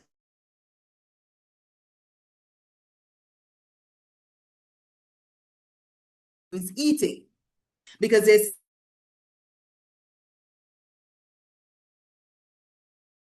where are we? Over 50s. Are we eating a lot of carbohydrates? We need our carbohydrates. Yes. How are we eating our carbohydrates? Eat the carbs last. Eat the vegetables first. Eat that vegetable on the plate. Eat that first. Make sure we have that. Okay? And so there's a way of how we need to eat. So as I mentioned, copper competes with iron in the gut. Too much zinc, copper deficiency. So we have anemia, fatigue, and weak immune system. Too much copper, though, it lowers zinc. So poor healing, low testosterone, and brain fog. So we want about 8 parts to 1 part, 8 parts of copper to 1 part of 8 parts to zinc and 1 part of copper. There needs to be a ratio. So I would strongly recommend, if you're taking a zinc supplements, ensure that copper is in the same container. Copper is in the same bottle, because the manufacturer, the brand, they've already measured out the ratio, so then you get the best of that supplement. But of course, some of the sources, though, that we can go to, and I will say for zinc, we look to our pumpkin seeds and our cashews. The spotlight is on copper. So let me focus on copper right now. Now, the highest source of copper is not found in our plant-based vegan foods. No, they're not there. They're in more animal and shellfish. So we want to point to our things like our mushrooms or sunflower seeds, pumpkin seeds. They do have copper as well too. And a lot more. We're going to come on to that a bit later on. So we need to balance this. The key is to balance. Don't overload on one or on the other, right? So we have to balance, so the scale is not tipping either way, all right? Next, I want to talk about the seesaw of the iron and the copper. Look at the zinc now, we're looking at the iron and the copper. Now, this is also one of the most misunderstood aspect of energy after 50, because there's a close relationship between copper and iron. And I mentioned earlier that sometimes we take a lot of iron supplements. We boost up on our iron fruits and vegetables, which are vegetables, to boost our iron levels. But the body already has the iron there. But it needs the copper to pull the iron out of the cells. Think about having someone who is sight challenged, so they're blind or, sight challenged. So, and they're ready to cross the street, and they're standing by the stoplight. And nowadays we have these modern ones. We hear the beep, beep, beep, beep, beep, beep, beep. So the cars have stopped, and so the person can now cross. Before that time, just think about that. Person stopped standing there, and there's peep, the car is going up and down. And so it needs someone to lift that blind person's arm and to take them across the other side of the street so they can go on their merry way. That's what copper does to iron in the body, takes it out. So there are times you can have plenty iron, but still it's not functionable. It's deficient. And so you take more iron capsules or extra iron supplements, extra iron foods, and then, of course, it becomes a problem to the body. You see, copper acts like a key to unlock the iron storage. You have the chest and you have the key to open that, to release the iron. Because too much iron in the body can cause iron toxicity and cause issues for the brain. So sometimes when we supplement or we eat extra foods, we're looking in the wrong area. Where's our copper? Don't forget how important copper is. And of course, it depends on age, the situations person going through, how much copper they'll need at that time.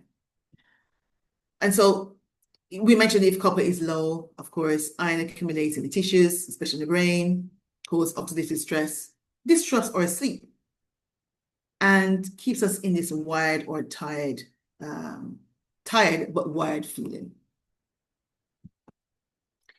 You wake up feeling unrefreshed.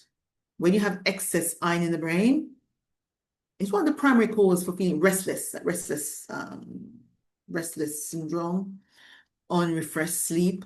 There's no balance with the copper. So when I work with individuals to balance out their hormones and their food, individuals will say, well, I'm sleeping much deeper now, but they didn't come to me for sleep. They came to me for another, maybe a weight loss issue. but now they're sleeping better because they are managing, the body is utilizing in the right way. Copper deficiency can link to osteoporosis. And as we zero in on the over 50s this morning, let's just remind ourselves of decline. So the same deficiency causing your fatigue, is literally setting in for causing other illnesses that you're trying to get rid of. You're trying not to develop those generational diseases. But if your diet doesn't have a lot of copper in it, or can utilize the copper, you're setting yourself up for this situation here. So when we stressed, now this is where adrenal glands comes in, because the adrenal glands, they contain the highest concentration of copper in our organs, of any other organ. Copper is essential for stress resilience. Remember we're saying we're having hurricanes, tornadoes, we know they're coming. Okay, aren't we preparing our homes, our lives for them? Equally, we prepare our bodies for the stresses, the inevitable stresses that will come. We are God's children. He said, the enemy is out like a roaring lion seeking who may devour. He said he never leave us or forsake us, but also that they're troublesome times and they are here. How are we then supporting ourselves to face those times as in now? So copper is a stress fighting mineral as well. Many other. It helps to break down stress. How we break down our stress hormones after the event. Now, the thing is this. Excessive stress breaks down copper, depletes it quickly, but we still need copper to deal with the stresses. You see, the body was not meant to be in a stressful situation for long periods of time. The body wasn't made that way. We have the stresses, the acute stress, but then we move into parasympathetic state where we rest and digest, where we may sleep at night. When you sleep away the worries, right? You have no time to think about the worries. You wake up in the morning, you may have to face it, but then you're with cortisol, your body is ready to fight and to face that day. And when I say fight, the fight of all and the warding of all the pathogens and all the toxins that's coming to us, because your body is fueled by the restful sleep you get at night. So you're then able to deal with the stresses as they come during the day. You go to sleep and you sleep them off. You have no time to think about those. So being deficient in copper, you're feeling overwhelmed. The small things irritating you. You're going to the bathroom. Gave this scenario earlier. You're a woman who likes your toilet roll to roll from over and not underneath. Why can't they put it the way how I want them to put it? You're speaking to those who are in your household. Little things in the kitchen. There's a spot of food left on the counter. Okay, wipe that away. No, it's irritating me. Now, these are things which my clients are facing. And they explain to me, these are things, they make me get irritable at him or her. Doesn't matter who it is. Small stresses. But we need copper in order to help us deal with our stresses. Copper also in the gut, there's a tight connection there, intimately connected, because the copper is absorbed in the small intestines. Now, when you have bacterial overgrowth, it's SIBO and other gut issues, irritable bowel syndrome, where is the copper? Where is copper then? Because copper helps to restore, requires for healthy gut function. But if we're eating other foods that is depleting the copper, we have leaky gut. We're setting ourselves up for things like leaky gut. Low stomach acid, not able to digest our food. Having to take antacids after a meal, or to take omeprazole to help to suppress those gastric juices when technically we need the gastric juices to digest our foods.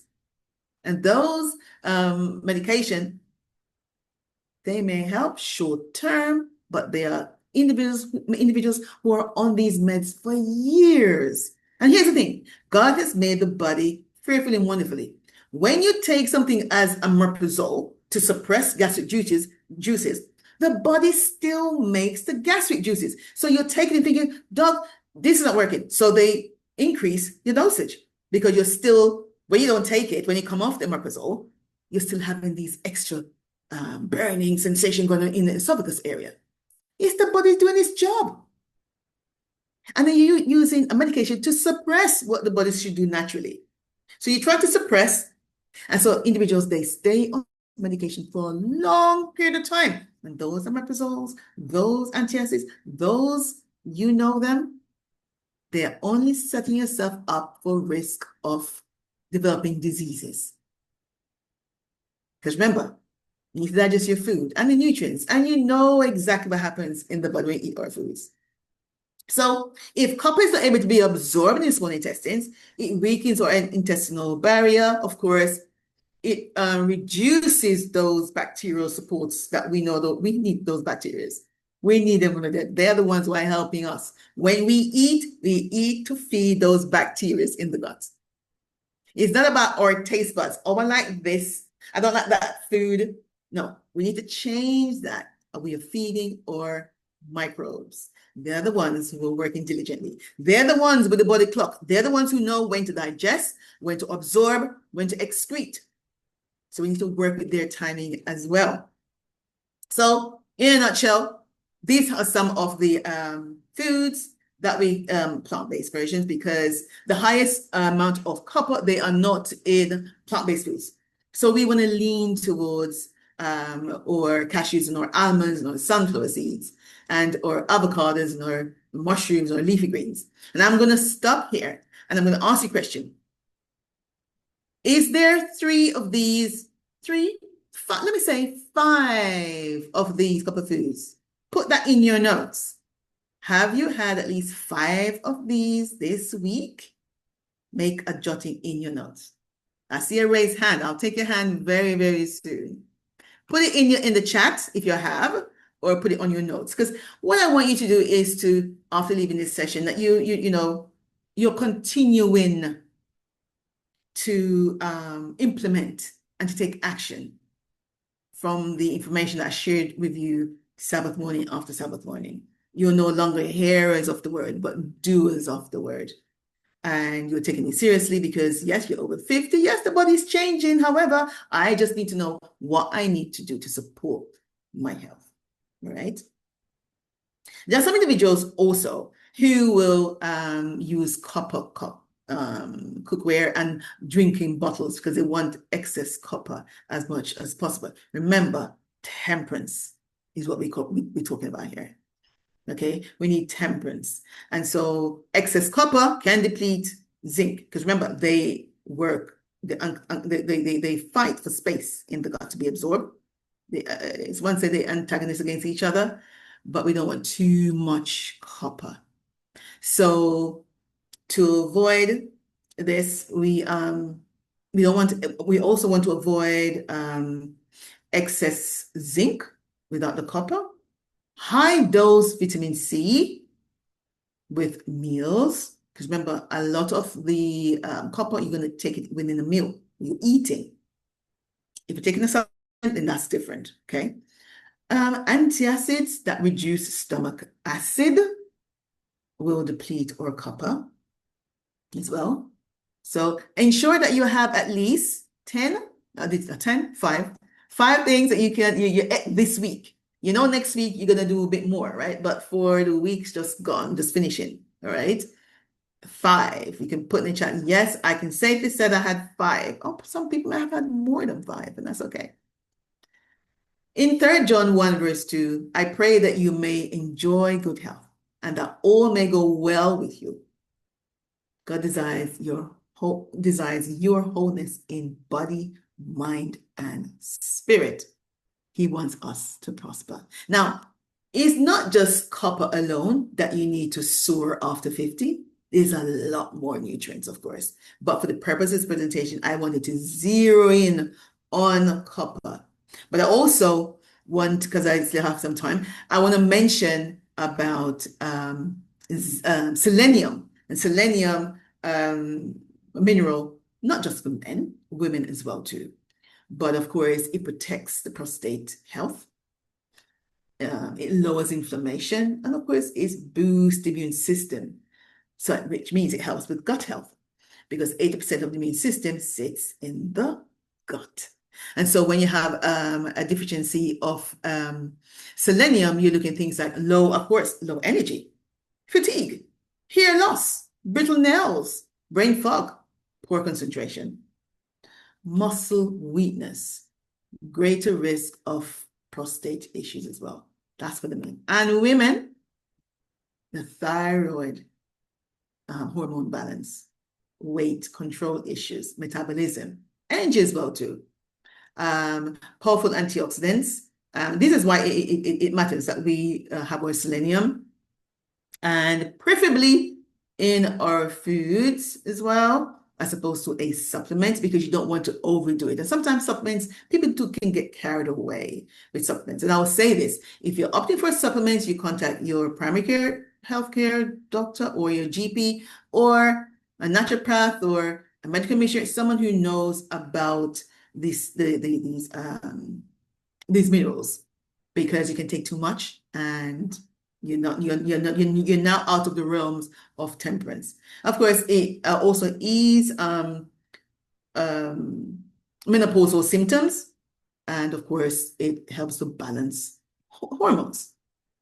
Some of the deficiencies you can look at the signs. Again, for women, low mood, fatigue, thinning hair. Sometimes women have more hair on the chin than hair on their head because they're losing so much of their hair. Dry skin, brittle nails, brain fog, memory, and of course, a sluggish metabolism. So, as a reminder, because I'm concluding now, what happens to male and female after 50? Now, I'm going to remind you, but I know you know this because you've gone through it. You're going through it right now. So you have, for women, decline estrogen disrupts your sleep pattern and energy production. Yes, it's because your body is changing. Is your body getting older? Because here's the thing. There's a difference between biological age and the chronological age. There's a difference. And I want to lean on the biological age, because I've known and I've seen individuals in their 80s, in their 90s, even 100 plus, are doing far better than others. That's some in their 30s. And I'm not talking about individuals who have to live a sedentary life because their situation is such that they're not able to move about. Talk about individuals who are able to get up and walk, So then it means that if they can do it, surely I can try to do it too. I'm over 50, but sure I can. So you're encouraged to. So something else that happens in a woman's body, her progesterone levels losses, and it creates anxiety. And that tired but wired feeling, your hormones, okay? It also means that your copper needs to increase as your estrogen drops. This is talk about the women. We focus on women right now. And the estrogen helps copper to be absorbed. So it means that women are going to need a little bit more because we don't no longer have estrogen to help us for it to be absorbed. Our gut bacteria shifts with hormone changes, affecting our energy as well. And our mitochondrial function declines without hormone support. Now, there's lots we can eat to boost our hormones, or nuts and seeds or flax seeds, and quite a bit. But let me just zone in again now for the male. Male goes through andropause. So testosterone declines, reduces mitochondrial efficiency. Increased belly fat. It creates inflammation that steals the energy. He no longer put the weight on his legs or in his arms. It goes around his belly area. So they have this protruding bulge or bump or belly, okay? Because of the testosterone levels. And just remember, the body plays the fat where it can get the energy quite quickly. Body's clever. Stress recovery slows down for the man as well too. Takes longer to bounce back and have a cold. It takes him much longer for you to bounce back from that cold. copper depletion from chronic stress, work finances, health concerns. Now, women, we think about our finances, but men wants to know that they can provide for their family. And so finances can be a silent worry for a man. Sleep quality deteriorates, of course, with hormone shifts. But the common thread here is that both male and female are going through the same sort of changes via what I call the three-legged stool. And it's the sleep, how the body responds to stress, and the gut health. It impacts how the body operates and how it impacts on the energy, because the energy will decline. If those three pieces, we mentioned about the community, they're all talking about each other every single day of the week, even now. What energy levels will you have? How will you wake up tomorrow feeling vibrant or not? The aches and pains, and the list is endless. So what else can we think about in order for the man or the woman to soar after 50? Or cognitive health. So men's health after 50 thrives on connection, have a purpose, creativity, rest. Not just avoiding illness, but actually building that joy and resilience in him. What about exercise, movement, and strength? Lifting weights, not to get so bulky, but we need to build back those muscles. If we don't, it means we have saggy skin because the body is going to those muscles for nutrients. And so we get these flabby arms. So, not able to afford a kettlebell? Get some water in a bottle and lift your weights, or something heavy to lift. Of course, careful how you're lifting because of your back. And that goes for anyone when you're lifting. But also, for those who want to opt for maybe a supplement, they can go for a plant-based, creatine monohydrate, of course, or consume a arginine. Arginine, of course, is an amino acid to help the body to create its own creatine to help with lifting the weights. And of course, yes, so resistance training, we want to avoid those sarcopenia and bone thinning. There's now research that shows that if your bone is not healthy, your bone will also contribute to your weight gain. There's a lot more maybe for another time, because I know it's time now. But yes, so we need to fuel the bone. We need to look after our bones, not because it's going to help us to walk, but throughout other organs in the body to function. Remember, they all form a committee. This morning we looked at the gut and the response to stress and sleep, but they are talking to each other. The organs, they talk every single day. So perhaps you want to your emotional and your social support, start journaling, writing things down. This morning, for those who have taken part in the exercise, you made a note of areas you need to work on, areas that look good, to improve your health journey. And I will encourage you to continue. And write your goals. What's your goal for the next 5 years, 10 years? Well, the main one, of course, is to live for Christ and to embody Christ and to put on the armor and to look like him day after. You're thriving, you're on that journey. It helps with a longer lifespan, okay? Some of you may volunteer for mentoring. That helps to boost mood, and that also helps to reduce loneliness, so that's another thing you could do. Micro social events. Oh, here's one, because I know that Brother Courtney talks about, did you smile today? Did you smile today? Smiling helps to relax the muscle, switching you back into a parasympathetic state. When you smile, you have no time to think about that worry. Smile, and genuine smile. Not some of the smiles that I'm accustomed to when I'm back home. They have what we call the plastic smile. They do something like this. They smile, and by the moment you look at the person, the face is straight. There's no lingering. It's not a genuine smile at all. No, we don't want those. We want genuine smiles. Okay. Because it helps to lift the mood. And of course, when we do that, It's building resilience. Sauna therapy as well too. Go for saunas, they help to lower cardiovascular disease risk. We mentioned about intermittent fasting and working with the circadian rhythm. Train the body to eat at 2 meals a day, and if you have to, then the third meal is a light meal, okay?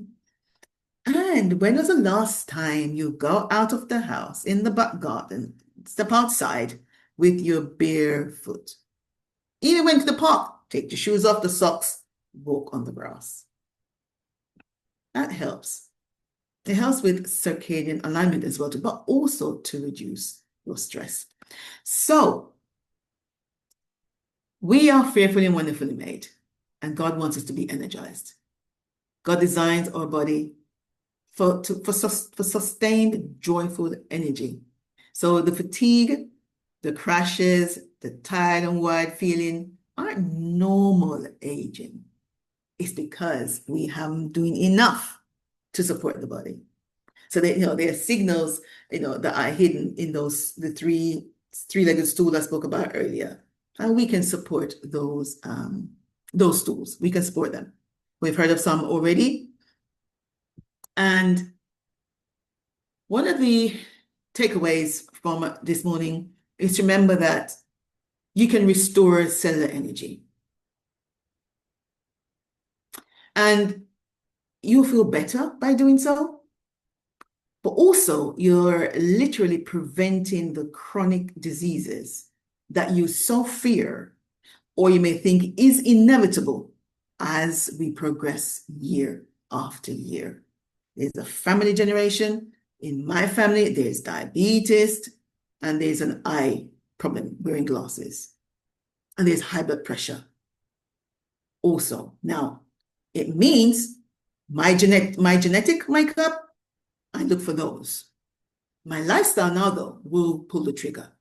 I'm being on the computer a lot. Here I am, got the wear glasses, only for the laptop. Other than that, I don't have glasses on. But I need to do something to help to reverse that. There's something else. There's something I need to do. What's my lifestyle like? Am I staying up too late? Am I stressing myself too much?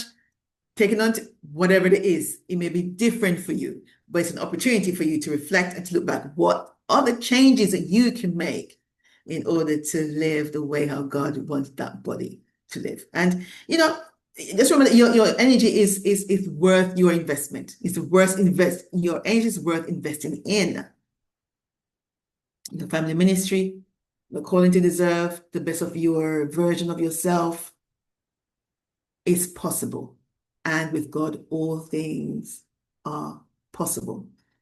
The vibrant you is waiting for you to show up. All right? Waiting for you right there. And so you can make the changes. And speaking specifically to individuals who perhaps need to do just a little bit more. And so I conclude now. We full circle back from where we started earlier, where we looked at the bowl of fruits. What's in your bowl? Not your physical fruits. You may have done shopping yesterday, but your bowl of fruit. What's in your bowl?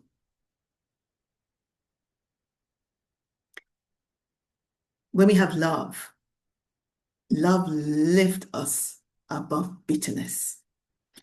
Bitterness and resistance and resentment, it stresses the hormones. Love lowers stress and improves heart health. When we got joy helps us to raise above discouragement. There's so much going on around us right now. So much. Some of us want to move to the country. We haven't got the land. We went to see the land. It's falling through, not because probably a fault of ours, but the mechanism of who owns the land. And the issues are there. Children, you love them to walk a particular way, and you're discouraged to see your child. You carried for 9 months and you bear the pain and you raise a child a particular way, and that child is not going the way how you want them to walk.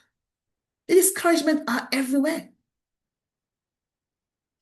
Find the joy. Find something that you can write about before going to sleep at night. Make it, Lord, thank you for today. I have a child. Yes, no. And let me use that example. I have a child, not going the right way. There's some other persons who yearn for a child, but they didn't have that child.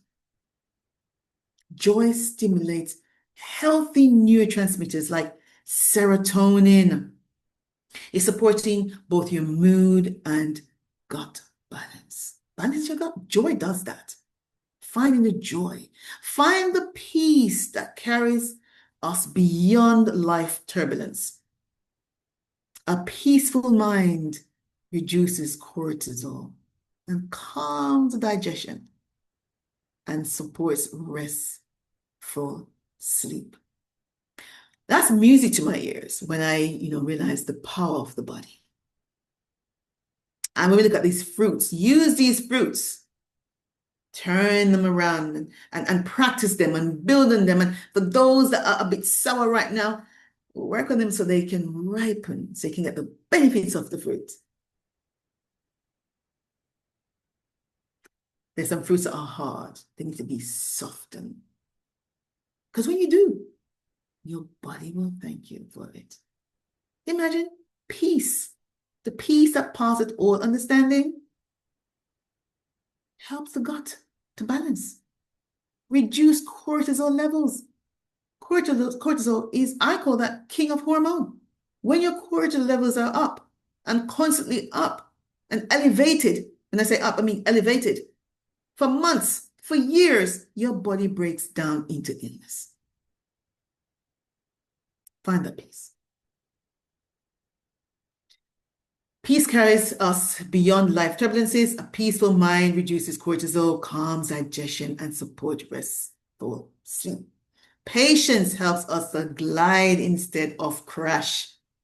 And patience reduces frustration, which lowers blood pressure and keeps our stress response in check. We want to respond to stresses. If we're in danger, we need to respond, but not constantly responding when we don't need to.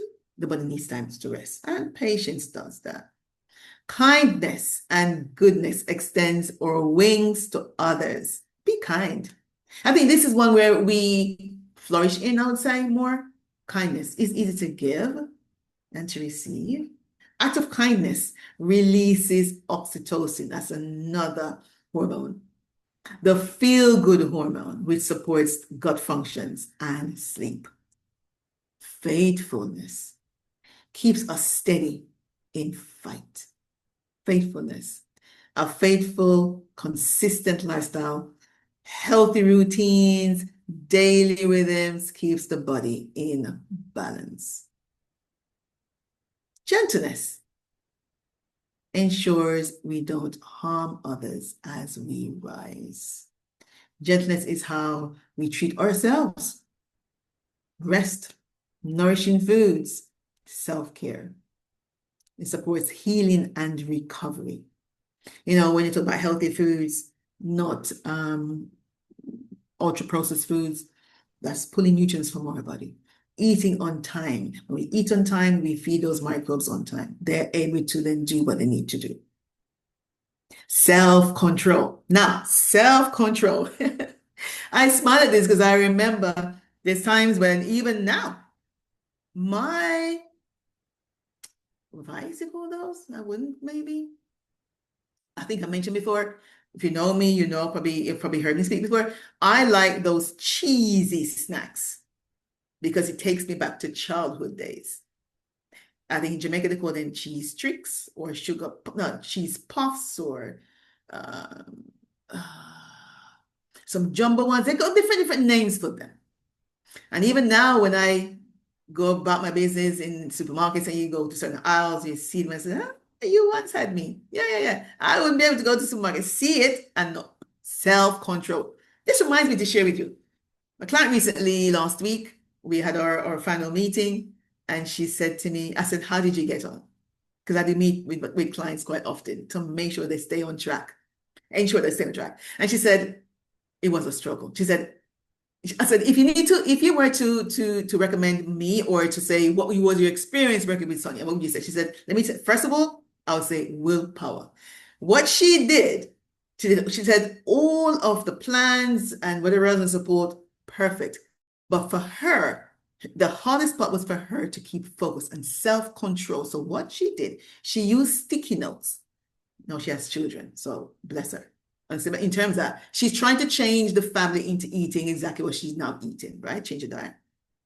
She put sticky notes in the fridge, in the fridge itself, also on the fridge handle, the cupboards, in the cupboards, anywhere where there's food that she knows is going to be difficult for her to stay on track. And she said, she reminds herself, why am I changing my diet? Why am I? And she placed it all over the house as a reminder. But she succeeded because now she reports of sleeping better at night. Her reason for working with me was about menstrual pains, which no longer anymore. The list of her benefits for her is endless. But what she had to do to overcome when it comes to self-control. Because listen, the enemy is not worried about our waistline. He wants to tempt us with the food that we're not supposed to be eating. He tempts us with staying up late at night. I asked one client, what makes you stay up late at night? She said to me, it's just habit. I said, what are you doing past 10 o'clock? Habit. Self-control. Helps us stay on course, not drift off. Self-control with food, screen time, and bedtime habits directly impact gut health and quality of sleep. Lean on God for self-control. Pray. And the individuals who've prayed to change their taste buds, it's happened. Because the fight, remember, you're not just fighting against flesh and blood. You're fighting against that enemy. He wants us to, and his ultimate aim is to steal us away from God. We don't hear him anymore. We don't discern him anymore. No, we don't listen. We don't pray to God. We have no time for God. And he does it in food. And food, the appetite, well, I'm going to close now because I now see the time. And I will open up now for if you have any questions. So, you know, we've seen that, I'm going to say this before I close and move to questions. We've seen how gut health, stress management, and the quality of sleep are essential for sustaining energy and vitality. But I alluded earlier, true thriving goes beyond the physical. It also flows from the fruit of the spirit. And friends, you know, God didn't design us to gradually just decline into chronic illness. No. You know, Psalms 92 verse 14. Yeah, it says, they will still bear fruit in old age. They will stay fresh and green. It's not just about the spiritual vitality. It's about the cellular energy that prevents the diseases we've come to accept as normal aging. So your fatigue isn't just inconvenience. It's your body's warning signal. It's a warning. We need to do something about it. And so when you restore your energy, triangle, and cellular function, you're not just feeling better today, you're preventing the heart disease, the diabetes, the cognitive decline that seems inevitable because you say it runs in the family. I want to stop here. See if you've got any questions for me. Our hand over to, yeah. Do you have any questions? You cannot afford not to invest in your energy. Energy is everything. Energy in the body. Energy in the body. Okay, I'll stop sharing. Any questions here for me? I can see. Yes. Good morning. I have my hand raised. I don't know if you see it or not. That was Yes. a wealth of information. Thank you very much. My question is, what do you suggest it's a multi-question. What do you suggest that we do to ascertain our mineral deficiencies? Because we're not getting it in the food, and so that we don't inappropriately supplement. How should we get that workup panel? And then you mentioned a lot about copper. And since you said it comes from shell food and things that we don't eat, how do we supplement with copper? Thank you. Okay. Yes. So I'll zone into the last part of the question. So when we eat or sunflower seeds or chickpea, we do have copper in them. So we want to lean towards the plant-based version of our copper, because the highest form of copper is in meats and shellfish. But my recommendation strongly is to go towards the plants. So what I always encourage is you have your sunflower seeds and your pumpkin seeds. You blend those, and sesame seeds as well. You blend those together when you need to eat them. So you're more or less half breaking them down. You can sprinkle them on your salads or on your foods before you have your food. That's one way of it. Okay, Now, thank you. You're Go ahead. welcome. Yes. Now, our soil is being depleted of minerals. And Yes. when we're encouraged to plant our own, I understand fully what that means, because where these copper minerals are coming from, the soil is being depleted. It's the same for the mineral magnesium. So for magnesium, your darkly green vegetables, and you may have to eat more than just a small portion. Sometimes your portion size have to be more to get the amount that the body needs. Now, that will look different from person to person. Now, what tool do we use? What tool do we use to ascertain, to get an assessment on what we are lacking in our diet? Because I take different supplements, but I could be missing something. So, what tool do we use, or how do we get that information to know what we're missing? Thank you. Good question. Good question. So, in spite of your symptoms, you got your symptoms, but I would recommend for you to get some tests done when you can. And here's the thing. Now, when I give the presentations, these and information, I'm thinking also, okay, so when there's a time when we're not able, for some of us who go down a path, not able to go to the GP or the doctors, how are we then to manage those tests? And that you have relied by, hopefully by then, your body will be in a state where you're more relaxed. You're in a country, not necessarily mean you're going to be chilling back with feet up and doing anything, but you're more having time for the body to regulate itself. Time for work, time for sleep. You're now no longer running a rat race or out in the busy corporate world or whatever we are, working 9 to 5s and having other jobs on the side. You're more in a situation where the body can recover. And so then when you eat your foods, you're not then having to eat in abundance to get the minerals. So for now, though, you go and get a mineral test done. You can get hair mineral tests done to see what your mineral levels are. You can get those online. They're not very expensive also, or from your primary care doctor or your GP. Depends on what side of the pond you're on. That's what I'll recommend you to do, because you're quite right. Sometimes the combinations are not right. So some people take zinc on its own or copper on its own. The two preferably need to be in one capsule because of the ratio of them. So you don't want to deplete one either, taking more of one of these minerals. Okay. Did that help you there, Linda? Is that Linda? Yes, that was very helpful, very comprehensive. Thank you so much. Thank you. Have a blessed Sabbath. Thank you. God bless you. God bless you. Okay, I see another hand. Hi, Sonia. Good morning. Hello. Morning. This is Jean. Yeah, and thank you so much for such vast of information. And right now I am taking zinc, and I am saying